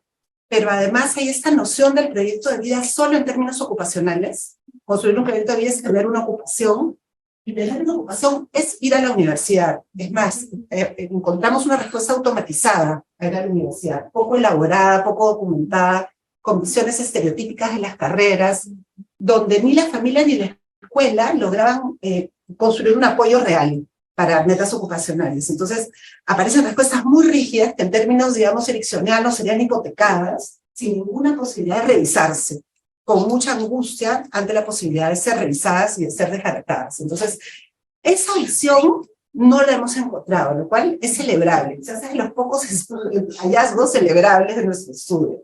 Hemos encontrado que ese no era la escuela, ha supuesto, por ejemplo, prender el teléfono y ir con el tío a trabajar, y encontrar que eres bueno utilizando máquinas, y que por lo tanto de repente hay una ruta para ti, que no pasa por la universidad, sino que tiene que ver con manejo de maquinaria, ¿no? Entonces, claro, es interesante porque han encontrado mejores proyectos, pero también le devuelve a la escuela, que es en el proceso que estamos de evolución de resultados, una imagen terrible, porque es mejor que no hagan nada.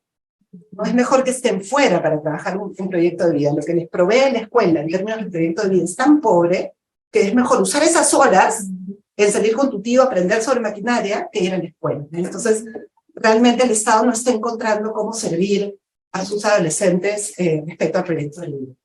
21 han cambiado de su proyecto de ocupación futura, se ha desautomatizado la idea de ir a la universidad como única ruta.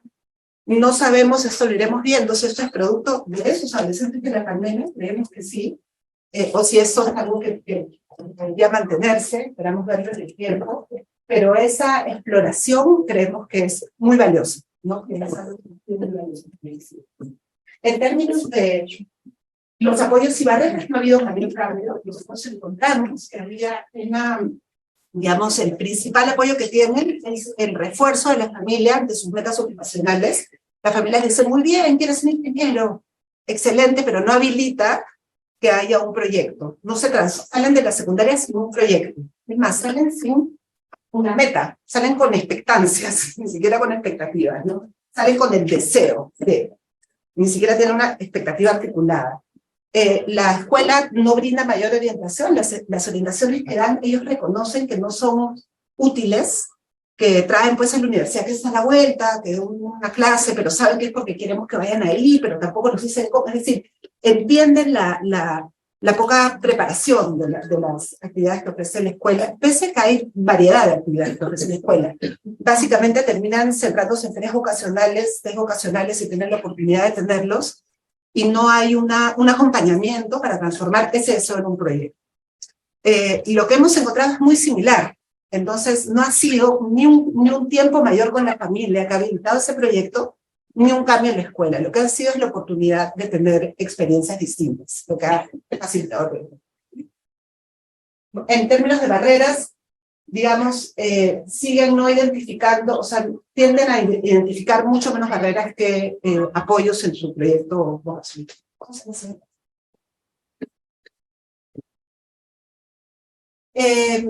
Digamos, hicimos indagar más detenidamente cómo era que, si es que esto tiene que ver con una intervención, además que hemos venido realizando en Lurín sobre la base de esta data, si es que efectivamente hay un proyecto simple o complejamente elaborado, ¿no?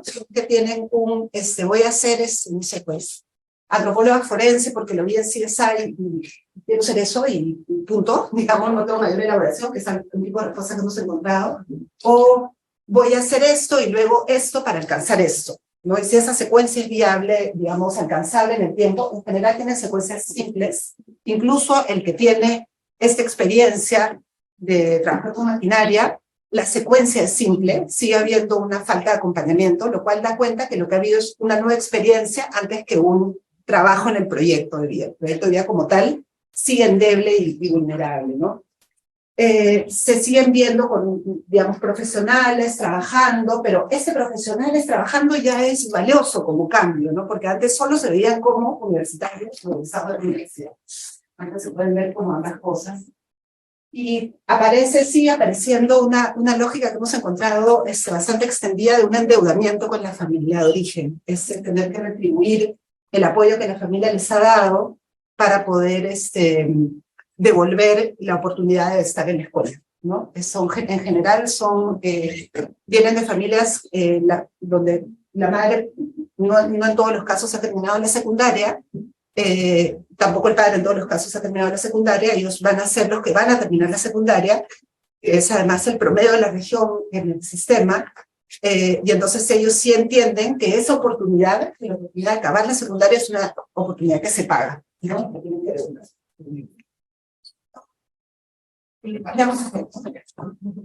Bien. Sí, justamente algo que buscamos también explorar en este periodo de pandemia era partir de la pregunta cómo describen a una persona que le va bien en la vida, ¿no? Justamente, ¿qué es aquello que hace feliz a una persona? Y les planteamos una pregunta muy simple que se ha usado en muchos estudios en realidad, era justamente plantearles un caso a las y los adolescentes de describir una persona con características muy similares a ellos y ellas, bajo la etiqueta de que le va muy bien en la vida, y que el participante o la participante nos describa por qué. Entonces, a partir de eso, nosotros empezamos a identificar eso que ya otros estudios tratan de explorar, que son los dominios del bienestar, ¿no? O sea, ¿qué es aquello que valoran este grupo de personas para sobre ello empezar a identificar cómo se evalúan en el avance de estos dominios? Porque lo que pudimos identificar a nivel general es justamente que hay algunos dominios que sí se mantienen, otros han desaparecido, ¿no? Pero, por ejemplo, la economía ha empezado a emerger como un dominio central. Y esto potencialmente también tendría que ver hipotéticamente con la pandemia por todas, además de los efectos en la salud, ha tenido efectos socioeconómicos muy fuertes. Y justamente una de las cosas que salía muy fuerte era el no tener problemas económicos. Si ya venían de una situación económica precaria, la pandemia ha hecho básicamente empeorar la situación, ¿no? Y aquí se ve la economía, tal como lo decía Nani, no solo únicamente como una ruta de ascenso social a nivel individual, sino en esta ruta de endeudamiento con la familia, también existe este compromiso de yo tengo que sacar también mi familia. Luego, más allá de los estereotipos que hay con la adolescencia, sobre ellos se distancian de los padres y de las madres, en realidad para las y los adolescentes, tanto en pandemia como antes incluso, el vínculo con sus padres, madres o quien cumple el rol de cuidador o cuidadora es muy significativo. Necesitan del cuidado, necesitan de la compañía, necesitan del acompañamiento, del sostenimiento en general, y lo vamos a ver luego, probablemente sea el dominio del bienestar más importante en general. Y junto con los padres o con los cuidadores y cuidadoras aparece la importancia de tener vínculos significativos con sus pares, ¿no? Evidentemente en la adolescencia uno va explorando y los pares se van haciendo cada vez más relevantes en los diversos espacios de exploración. Pero también hay otros dominios que tienen que ver con las características personales, ¿no? Y acá va mucho con lo que Nani ya había comentado, ¿no? A un adolescente que le va bien en la vida es alguien que tiene un proyecto de vida, tiene metas claras y que al mismo tiempo ha desarrollado habilidades sociales para poder vincularse con otros y otros, ¿no? Son básicamente esas tres grandes características que decís. Tener un proyecto, poder relacionarme bien con otros y tener oportunidades. Así también hay una asociación vinculada con los padres y las madres, además de un vínculo significativo, de que hayan características de vínculo entre ellos que sean lo más saludables posibles, que lo vamos a ver en el capítulo de relacionamiento también. En el caso de la escuela, vuelve a aparecer el tema de la escuela, pero la escuela es entendida, y va un poco con lo que mencionaba Nani, la escuela termina siendo aquel espacio en el cual pueden encontrar una oportunidad para salir de las condiciones en las que están, ¿no? El valor de la escuela se vuelve en sí mismo un valor básicamente instrumental, donde o encuentran una oportunidad de ascenso, así como pueden encontrar una oportunidad de vincularse con otros y otras, sean pares significativos, y ahí ha desaparecido un rol muy importante que es el rol del docente. De hecho, en Ser Adolescente 1, el rol del docente era uno de los dominios muy importantes en el relacionamiento y en este espacio ha desaparecido. Puede que la pandemia haya tenido de repente ahí algún, ¿no? Y el último dominio que emerge muchísimo es el de la salud. Anteriormente aparecía más notoriamente la salud mental, pero hoy ha aparecido muy claramente la salud física, y evidentemente es muy preocupante. Solo para mostrar los números que están ahí, a partir de lo que nosotros les planteamos, que nos describan los dominios del bienestar, les preguntamos del 1 al 10 cuánto te sientes tú satisfecho con estos dominios que tú has descrito, ¿no? Y lo que hemos encontrado en realidad es un caso que siempre comentamos que es un poco preocupante, es el caso de Cusco, porque termina siendo la región que tiene las evaluaciones más bajas sobre su bienestar de parte de las y los adolescentes, tanto a nivel individual como a nivel familiar. Ya no lo hemos desagregado a nivel urbano-rural porque la situación obviamente empeora. Solo algunos comentarios generales sobre el bienestar. Como lo hemos comentado, el relacionamiento es el dominio más importante para ellos.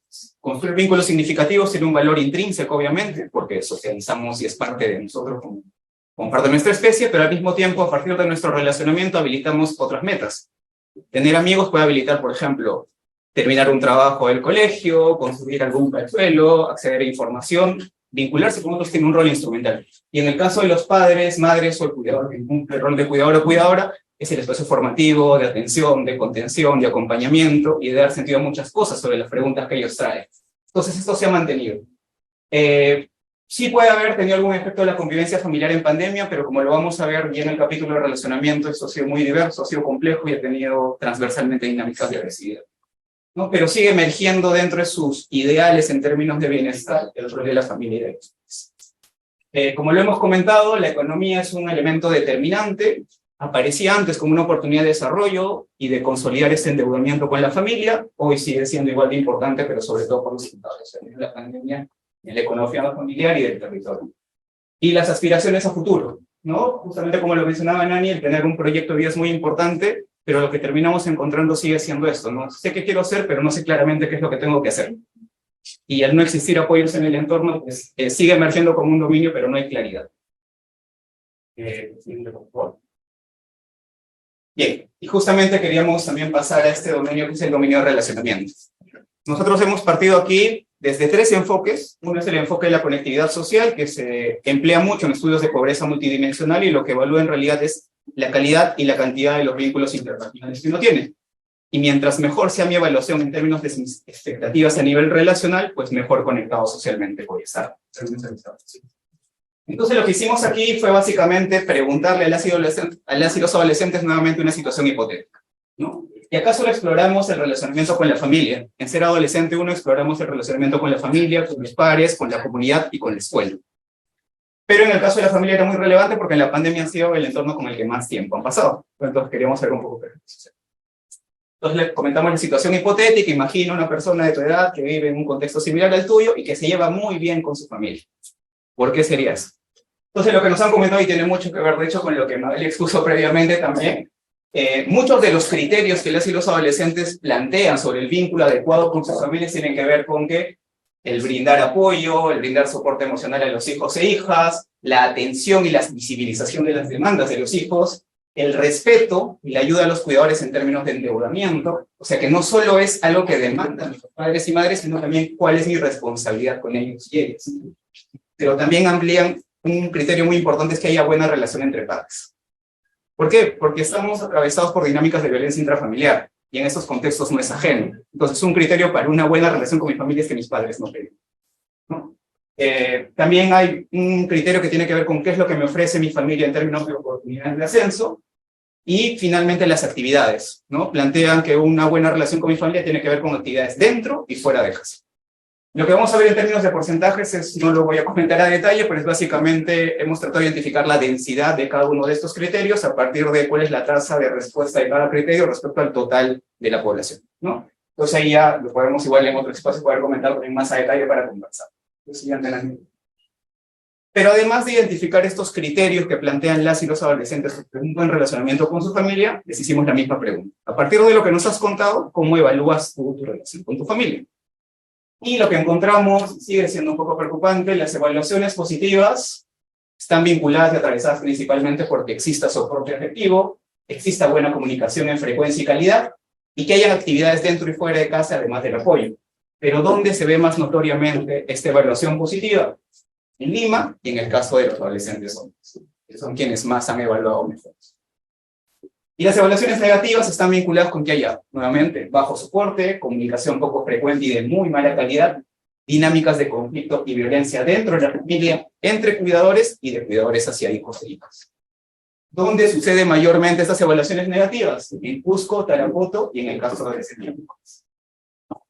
Con un criterio de interseccionalidad podemos encontrar muchos patrones ahí sobre los cuales poder intervenir.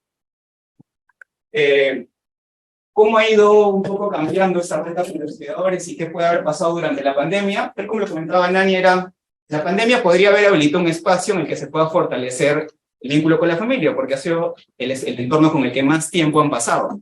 Pero en realidad lo que ha sucedido es que ha funcionado mejor para quienes previamente ya tenían un vínculo más o menos construido con sus familias. En quienes ha funcionado muy mal o ha empeorado ha sido en quienes ya venían con una historia familiar con muchas dinámicas negativas dentro de la estructura, ¿no?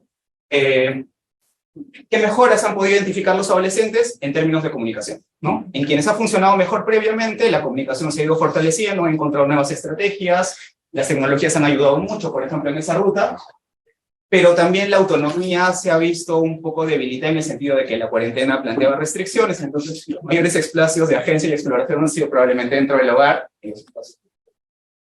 Y para quienes previo a la pandemia tenían una relación no positiva con sus familias, se han mantenido esto, se han reportado casos de violencia y agresividad dentro de la familia. En esos casos, evidentemente, nosotros hemos intervenido con protocolos de derivación que se tienen que articular con las escuelas y las instancias adecuadas. Pero también la distancia física y emocional entre adolescentes que ya previamente evidenciaban con sus familias, nuevamente se ha mantenido aquí.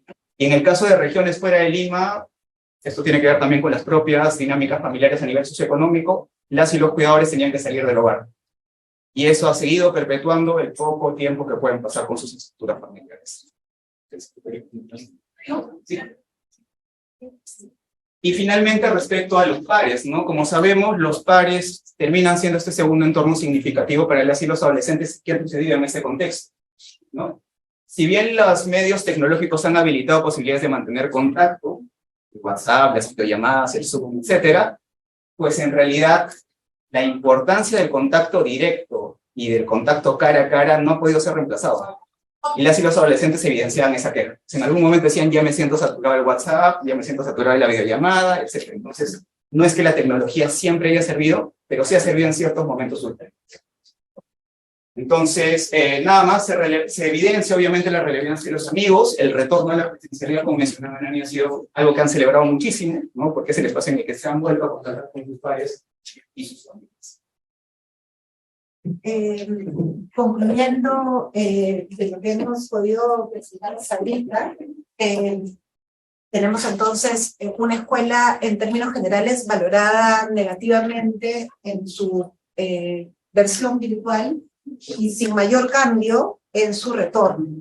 Es importante señalar que la escuela era muy valorada en la pandemia, no en sí misma, no como experiencia, como dijo Henry, sino porque permite llegar a la universidad. Es más, cuando les preguntábamos para qué sirve en el presente de la escuela, no había una respuesta muy elaborada, sirve para la escritura, pero me sirve para ir a la universidad.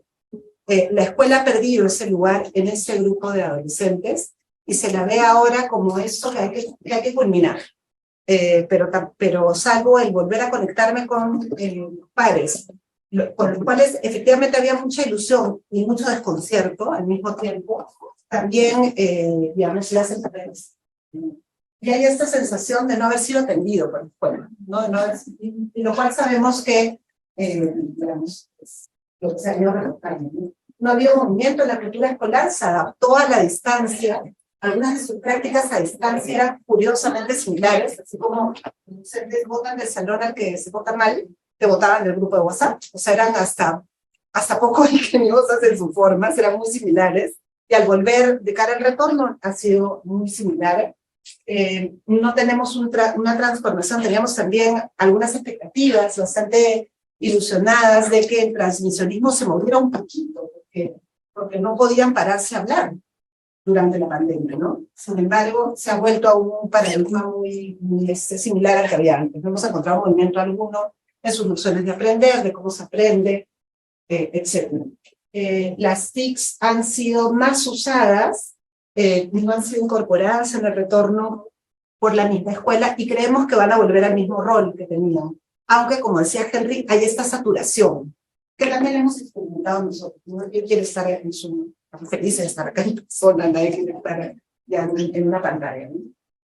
Sí encontramos una transformación interesante en el proyecto de vida a nivel ocupacional, que como entienden el proyecto de vida sigue siendo una definición limitada del proyecto de vida, pero hay ciertas experiencias de exploración que nos dan cuenta de que es un área en la que se puede intervenir, en la que se pueden desarrollar múltiples intervenciones para desautomatizar esas respuestas a la universidad como única ruta, ¿no?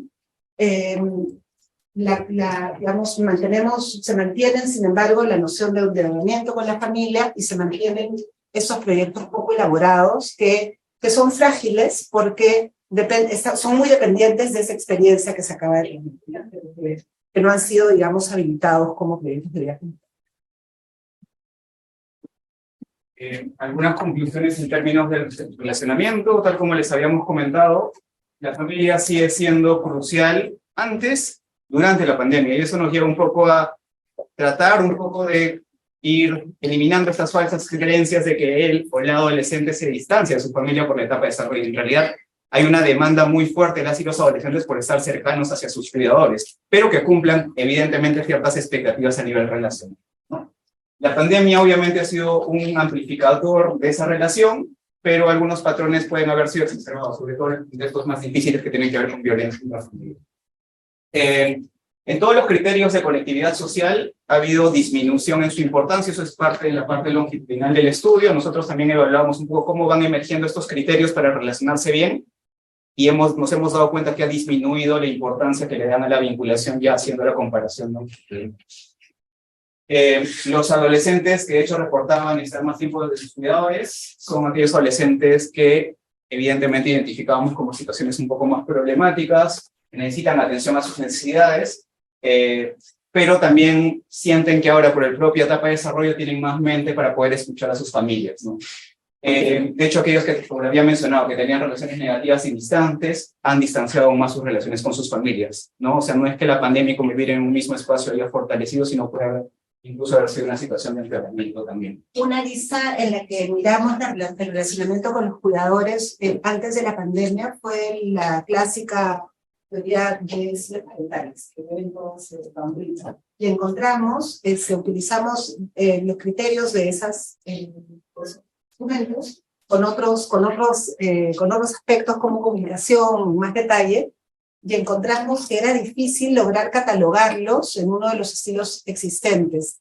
Encontrábamos más bien que había, o convenimos en llamar una crianza precarizada, a lo que encontramos, que si tuviéramos que tipificarlo en esta teoría sería un estilo que se está alejando de una crianza panóptica autoritaria, pero que no logra ejercer democráticamente, que las condiciones no lo habilitan, se precariza el camino. Entonces, es una crianza donde se describen muy afectuosamente el vínculo con los cuidadores, en términos muy amorosos, hay una referencia a los cuidadores, donde hay una valoración muy alta del tiempo juntos, pero donde hay efectivamente muy poco tiempo juntos, donde hay una comunicación valorada, pero muy directiva, ¿no? Hicimos, entre otras cosas, pedirles que analicen cuánto tiempo pasaban con sus cuidadores, le hicimos hacer un horario, etcétera, y pasaban hora y media al día, generalmente con un cuidador, generalmente con la tele prendida, generalmente con otro hermano, con el abuelo, entonces, y era comunicación del tipo, saca al perro, haz tu tarea, le das de comer a tu hermano, regreso a tu... O sea, no había una comunicación. Pero ellos recordaban ese momento de comunicación hace 2 fines de semana, donde su papá le contó de sus novias, y entonces hubo ese acercamiento, y lo atesoraban como algo sumamente importante. Entonces, no podemos decir que no hay una comunicación que se habilita y se deshabilita en función de los tiempos de los cuidadores. Son cuidadores con jornadas de trabajo insólitas, como la mayoría de los peruanos y peruanas, que no logran en ese sentido ejercer estas labores como quizás podrían hacerlo. Y eso nos quedó como pregunta en el primer estudio. ¿Qué pasaría con más tiempo con esos cuidadores? Al mismo tiempo, planteaban normas que no eran panópticas, pero sí estrictas, y que no las podían supervisar. Entonces había mucha supervisión por WhatsApp, por mando a distancia. Entonces encontramos que en estos casos, que en el ser adolescente uno dominaba en el grupo de participantes, imaginábamos que habría mucho disfrute de ese tiempo en familia, ¿no? Y efectivamente encontramos un primer momento donde en mejores condiciones, con más tiempo, los cuidadores lograban habilitar mejor comunicación, plantear mejores normas y encontrar una mejor convivencia. Algunas de las cosas que nos decían los chicos y chicas eran, por ejemplo, ¿te acuerdas que te conté que yo no sabía cómo era mi papá? Ya sé. Es así, así, ya está. ¿Y qué pasó ahora? Bueno, ahora ya volvió a trabajar en la combi todo el día. Entonces, por lo menos ya sé quién es, ¿no? Entonces, digamos, ahí está esta sensación de que, dadas otras condiciones, probablemente no tendríamos una crianza en el sistema. Ya para ir cerrando, solo para concluir sobre el capítulo de bienestar subjetivo, como le había mencionado, el relacionamiento es el dominio más importante. A nivel de densidad aparece con la mayor densidad en todas las categorías socioeconómicas que podría explorar. Y en este caso, ¿cuáles son los entornos más significativos? Como le hemos dicho, los pares y la familia. Los docentes, que cumplían un rol significativo en su noción de bienestar en la prepandemia, hoy han desaparecido. Y eso era un poco lamentable para nosotros porque justamente era un poco también revalidar el rol docente, y mucho de este rol docente era cumplir roles que probablemente no les correspondían en situaciones ideales, pero ante una desconexión familiar ellos cumplían el rol de soporte, sostenimiento, etc. Entonces ahora ha desaparecido eso. La salud física nuevamente emerge como un dominio muy importante, y esto es evidente por parte de la pandemia. El dominio económico es un dominio muy relevante para las y los adolescentes, en tanto lo ven como un dominio instrumentalmente válido porque permite movilidad social, pero no solo individual. Para ellos es muy importante que la movilidad social incluya a sus familias, y es parte del endeudamiento que nosotros hemos identificado aquí. Hemos comentado que el dominio intrasujeto, en términos de fortalecer su agencia, tener un proyecto de vida y tener habilidades sociales para poder vincularse con otros, es algo que ellos aspiran como parte de su noción de bienestar. Y algo que queríamos cerrar es que, como vemos, el bienestar adolescente es multidimensional. No podemos entender al bienestar adolescente solo desde una sola aproximación, porque en realidad ellos y ellas valoran muchísimas cosas. Creo que es una deuda también empezar a verlos de esa manera. Y como claramente nos hemos dado por mucho que decir, acá hay más de ser adolescente en el Perú, por si quieren saber un poquito más de lo que trabajamos. Muchas gracias.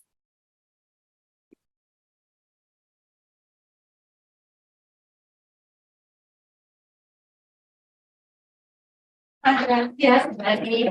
Invitamos a todos nuestros y nuestras clientes el día de hoy para pasar a la segunda etapa de esta mesa redonda y dar respuesta a las preguntas que nuestros públicos pudieran tener.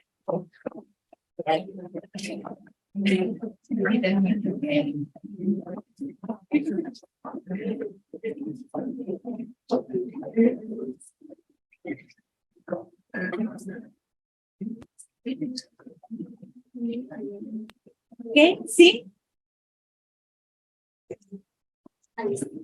No se alboroten tanto, malas preguntas. Todavía tenemos algunos minutitos, en realidad tenemos 13 minutos para preguntas. ¿Qué hay? ¿Tenemos la primera pregunta?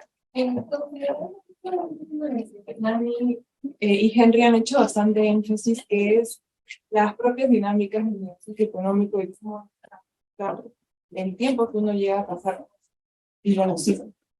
Quisiera saber si me paso de la primera exposición, Magali encontró o percibió alguna dificultad por parte de esos cuidadores que eran parte del programa, dificultades en la adherencia, principalmente. ¿En la adherencia? A la intervención. Sí. Bueno, de hecho, nosotros en nuestro ideal inicial teníamos 500 personas en cada uno de ellos. Tuvimos el contacto con instituciones educativas bastante grandes de Lima, en que por ejemplo una hay 500, pero al hacer la convocatoria y todo lo demás, solamente pudimos arreglar a 300 personas, lo cual es una paradoja, porque por un lado, nosotros sabemos que los que se han rodado probablemente son cuidadores mucho más comprometidos con sus niños, y quienes no han podido ser Esto pasa lo que dicen, grandes jornadas de trabajo, que no es que no quieran, sino simplemente que no hay. Siempre hay un reto, porque normalmente cuando trabajamos en intervención y todo lo demás, trabajamos con los que de una manera voluntaria pueden participar. Pero cómo llegamos a los que más necesitan es otra cosa, ¿no? Pero precisamente por eso le puede colocarlo como parte de una intervención de política. Por ejemplo, nuestro programa no está dirigido a niños muy chiquitos, pero si fuese para eso, si hiciésemos uno nuevo y trabajásemos con población más, ahí tenemos la llegada a 56,000 niños. Entonces, claro, hay que crear estrategias para poco a poco. Esta es una experiencia piloto que nos ha permitido evaluarlo, pero creemos que necesitamos todavía caminar mucho más en esa escalabilidad, digamos, de la integración de esto, de otro.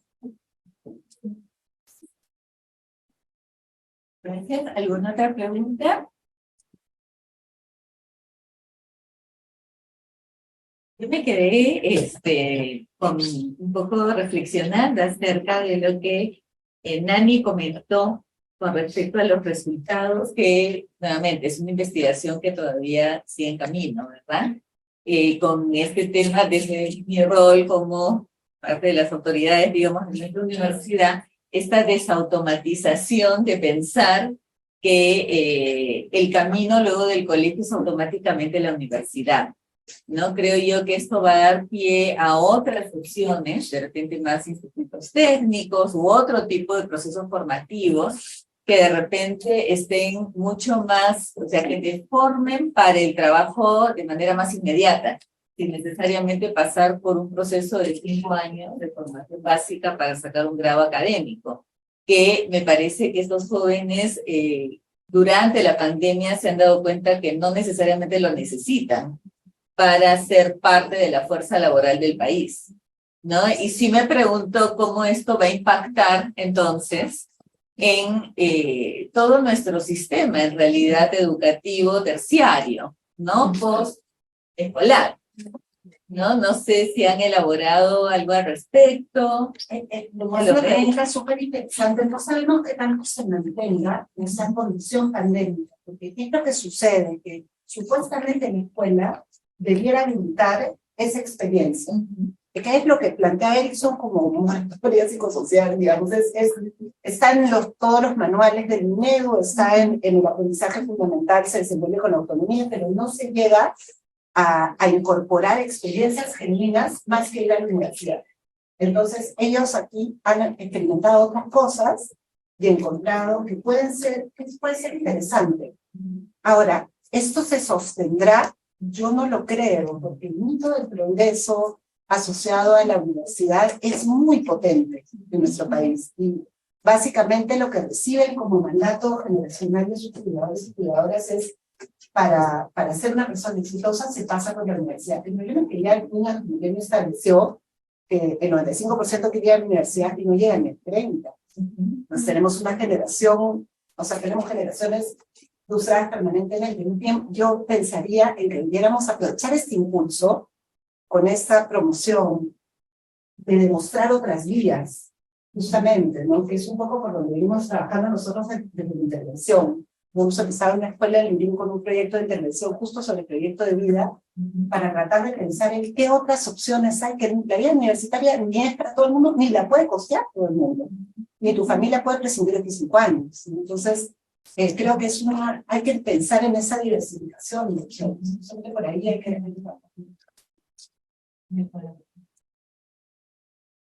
¿Otra pregunta? Sí. ¿Sí? Bueno, me entra como curiosidad que ante esta problemática de que se ve en los adolescentes que piensan que su proyecto de vida se basa meramente en el nivel ocupacional, ¿no? Ante ello, ¿qué política se podría plantear, ¿no? Para que no vean a la escuela solo como un medio para llegar a la universidad y su fin sea trabajar, ¿no? Sino que lo vean de otra manera, tal vez, ¿no? Sí, pero yo pensaba que a nivel discursivo también en nuestras instituciones tendría que haber toda una campaña de sensibilización también y de desmitificación un poco de la sobrevaloración que se le da a la universidad, de la educación superior en general, porque ese discurso no solo viene a nivel local de los padres o de los profesores del colegio, ¿no? Viene a nivel de... Exacto, ¿no? Entonces sí, requerirían como quizás muchas acciones a nivel intersectorial también para poder como fomentar eso y que no se vea como el tope, ¿no? A la universidad y en realidad los contextos en los que vemos hay, digamos, se abren muchos temas porque los docentes, por ejemplo, esta persona particular de mía, porque de hecho nos acabamos de ir de ahí hace una semana, los docentes también pierden motivación en su rol, porque sienten justamente que están en un proceso simplemente de dar lo que pueden en un contexto de alta precariedad y muy complicado. Y hablo específicamente por el caso de las adolescentes mujeres, donde en Nieva también hay muchas situaciones en que los papás buscan emparejarlas con hombres mayores a ellas, mayores de edad, ¿no? De 20 y tantos, porque ya tienen capaz por ahí algún trabajo y les pueden dar algún beneficio, digamos, también a nivel de su vida cotidiana, desde el uniforme escolar, comprar algo para comer, ¿no? Textos o lo que sea. Entonces se desarrollan estas relaciones estratégicas y que, digamos, pueden tener también objetivo en sí mismo como salir y tener esta pareja y un poco ya se deja, digamos, en la vida concreta, práctica, de lado el tema del proyecto de vida, propiamente dicho, ¿no? A pesar de que igual como aspiración está, ¿no? Y como expectativa, ya a nivel concreto la situación. Sí, ¿no? Que de hecho también en la línea de lo que hablaban los docentes, en esta entrevista que estábamos con personas de Luquel, ¿no? De pensar también en cómo la escuela también ofrece formaciones en las técnicas, ¿no? Que están más adecuadas también al contexto, en respuesta también a las necesidades, ¿no? Que un poco que esta escuela con la que hemos ido trabajando ha ido impulsando también por ahí algunas acciones, ¿no? Pero que igual, digamos, es un reto en general, ¿no? A nivel nacional, ¿no? Y también, de hecho, repensar un poco cómo se van también, no únicamente planteando estas metas, sino como también comentaba, ¿no, Nani? Todo este recorrido de los pasos que te llevan a poder concretar esta meta, ¿no? Este acompañamiento que hay, no únicamente en el planteamiento de eso es a lo que quiero llegar, sino cómo poder hacerlo, y ahí también vamos aterrizando algunas propuestas, ¿no? Dentro de este campo, ¿no? De lo posible, de lo viable, ¿no? Y que también se van desarrollando algunas estrategias, ¿no? Algunos adolescentes también de Sancos comentaban, ¿no? Sí, tengo algunos tíos que viven por aquí, por ahí podría, digamos, ir a estudiar, ¿no? Quedándome en la casa de tal tío, ¿no? Van desarrollando esas estrategias, de hecho no son en todos, la mayoría, no es en la mayoría, más bien, y lo que habla también es esta necesidad de poder generar estos espacios de acompañamiento también, de poder construir sus proyectos. Magali. Cierto. Quería recuperar un poco tu pregunta porque tú partes de algo que me parece muy importante, ¿no? ¿Qué políticas públicas se tienen que implementar? Porque mucho de lo que sucede es que se tiende a creer que todo el proyecto de vida está centrado en lo que el adolescente puede hacer. Pero la gran pregunta es qué oportunidades tienen para desarrollar aquello que valoran, ¿no? Más allá de que sea algo ocupacional o no, porque un proyecto de vida va más allá de lo que es. Entonces creo que eso también va a un punto en ver qué es lo que le toca hacer a la escuela, qué es lo que le toca hacer a las familias, y qué es lo que le toca hacer al territorio en realidad. Porque hay algo dentro de esas aspiraciones que tiene que ver, por ejemplo, con procesos migratorios, ¿no? Y probablemente dentro del territorio hay oportunidades para desarrollar un proyecto de vida. Pero creo que también y hay que hacer autocrítica, pero todos y todas en ese punto hemos creado una imagen de la universidad que también te genera estatus. Y para muchos adolescentes en realidad el estatus termina siendo muy importante, porque es una fuente de comparación social que todos y todas hacemos en algún momento. Entonces creo que no es pensar también en los espacios en los cuales las y los adolescentes se desarrollan, pero también qué herramientas concretas pueden tener acceso todos y todas para decidir un proyecto de vida que no implique generar enormes esfuerzos como migrar, porque es también un enorme esfuerzo socioeconómico migrar, y psicológico, evidentemente, por las procesos de adaptación, y eso aprovecharlo y ponerlo a disposición, porque lo que hemos encontrado en ser adolescentes es que hay adolescentes, durante 66 entrevistas encontraremos 1 o 2 casos que tienen muy claramente un proyecto, Pero eso a partir de su propia agencia, no a partir porque hayan habido oportunidades en el entorno para poder desarrollar. La pregunta es justamente eso, ¿no? ¿Cómo hacemos para que eso sea transversal a todo? Si estoy completando y Como es en el mismo perdón, no, pero creo que terminas porque yo voy justo por el otro lado. Eso es lo que es que nosotros, sobre la base de lo que encontramos en ser adolescente en el Perú, revisamos qué se había hecho a nivel de política pública, educativa, sobre el proyecto de vida y encontramos que ellos eran hijos e hijas de ese sistema de trabajo, ¿no? O sea, sí se habla del proyecto de vida multidimensional en la escuela, sí se habla de otras rutas para ir a la universidad, no es que no esté curricularmente instalado. Lo que pasa es que compite con dos condiciones muy complejas, porque describe gente que es un contexto, un proceso de oportunidad y mandatos familiares muy rígidos respecto a ir a la universidad. Entonces, imagino que tendría que revisarse aquello que se trabaja en el aula, de modo que pueda también rebotar sobre qué expectativas se tienen de los propios hijos y hijas. Al mismo tiempo, nosotros considerando eso, no pudiendo intervenir en familia, que es más complicado, y entrando por la escuela, la intervención que diseñamos fue para, fortalecer la posibilidad de ellos y ellas de preguntar, discutir, negociar con sus familias respecto a lo que querían lograr, pensar que merecían un apoyo, por ejemplo, ¿no? En que el apoyo no tendría que ser solamente decir, muy bien, ¿qué universidad? Sino, ok, ¿cómo me vas a apoyar en ese proceso? ¿Quién me va a apoyar en ese proceso? Esa pregunta que me suena obvia no está instalada, ¿no? Entonces, con esos pequeños, esta es una intervención de 8 semanas que entonces la podemos contar, lo que logramos fue que pensaran en el proyecto de vida como algo planificable, salieran con esa intención, como algo que no solamente se desea, sino se planifica, y que requiere apoyos, que algunos son de ellos, y que es el discurso emprendedorista también, ¿no? Muy neoliberal, este discurso de yo puedo, y como yo puedo, con mi deseo y mis ganas lo voy a conseguir, que eso es importante, pero no es solo eso, que hay que pedir apoyos. ¿Qué apoyos necesitas pedir a tu escuela de tu familia? Entonces, creo que son más que un ajuste, una mirada más integral del proceso del proyecto de vida, que no se agota en la elección que la presente. Solo para comentar eso, es porque probablemente nuestras condiciones socioeconómicas facilitan que el proyecto de vida sea como muy operativo en función de lo que es conseguir, digamos, en el éxito más de ingresos, posición económica, y todavía no mira todo el otro lado emocional y el desarrollo integral. Henry claramente nos ha hablado cuán importantes son para los adolescentes esa vida familiar, esa parte socioemocional, que se pierde en el camino porque aparentemente estamos centrados. Una intervención en política viene por visibilizar y valorizar mucho más todo este desarrollo socioemocional desde pequeñito y a lo largo de toda la vida, lo que también va a ocurrir. Así es, muchísimas gracias a todos y todas. Creo que los temas han suscitado una rica y muy rica reflexión al respecto, que podemos continuar con un delicioso café y unos cuantos sanguchitos.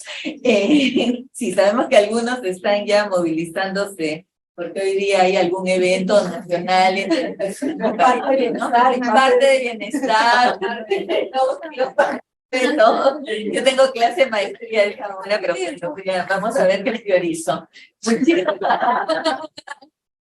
Muchas gracias y los invitamos a todos y todas a participar en la tercera mesa redonda. Esta sería la tercera y última mesa redonda, investigación, innovación y creación desde los estudios en psicología, que se realizará el próximo lunes 18 en este mismo horario de 4 a 6, aquí en el edificio MacGregor, en el aula N103. Los esperamos y ahora, por favor, podemos seguir nuestra discusión, nuestro análisis con un rico café. Muchas gracias a todos y todas nuestras colegas.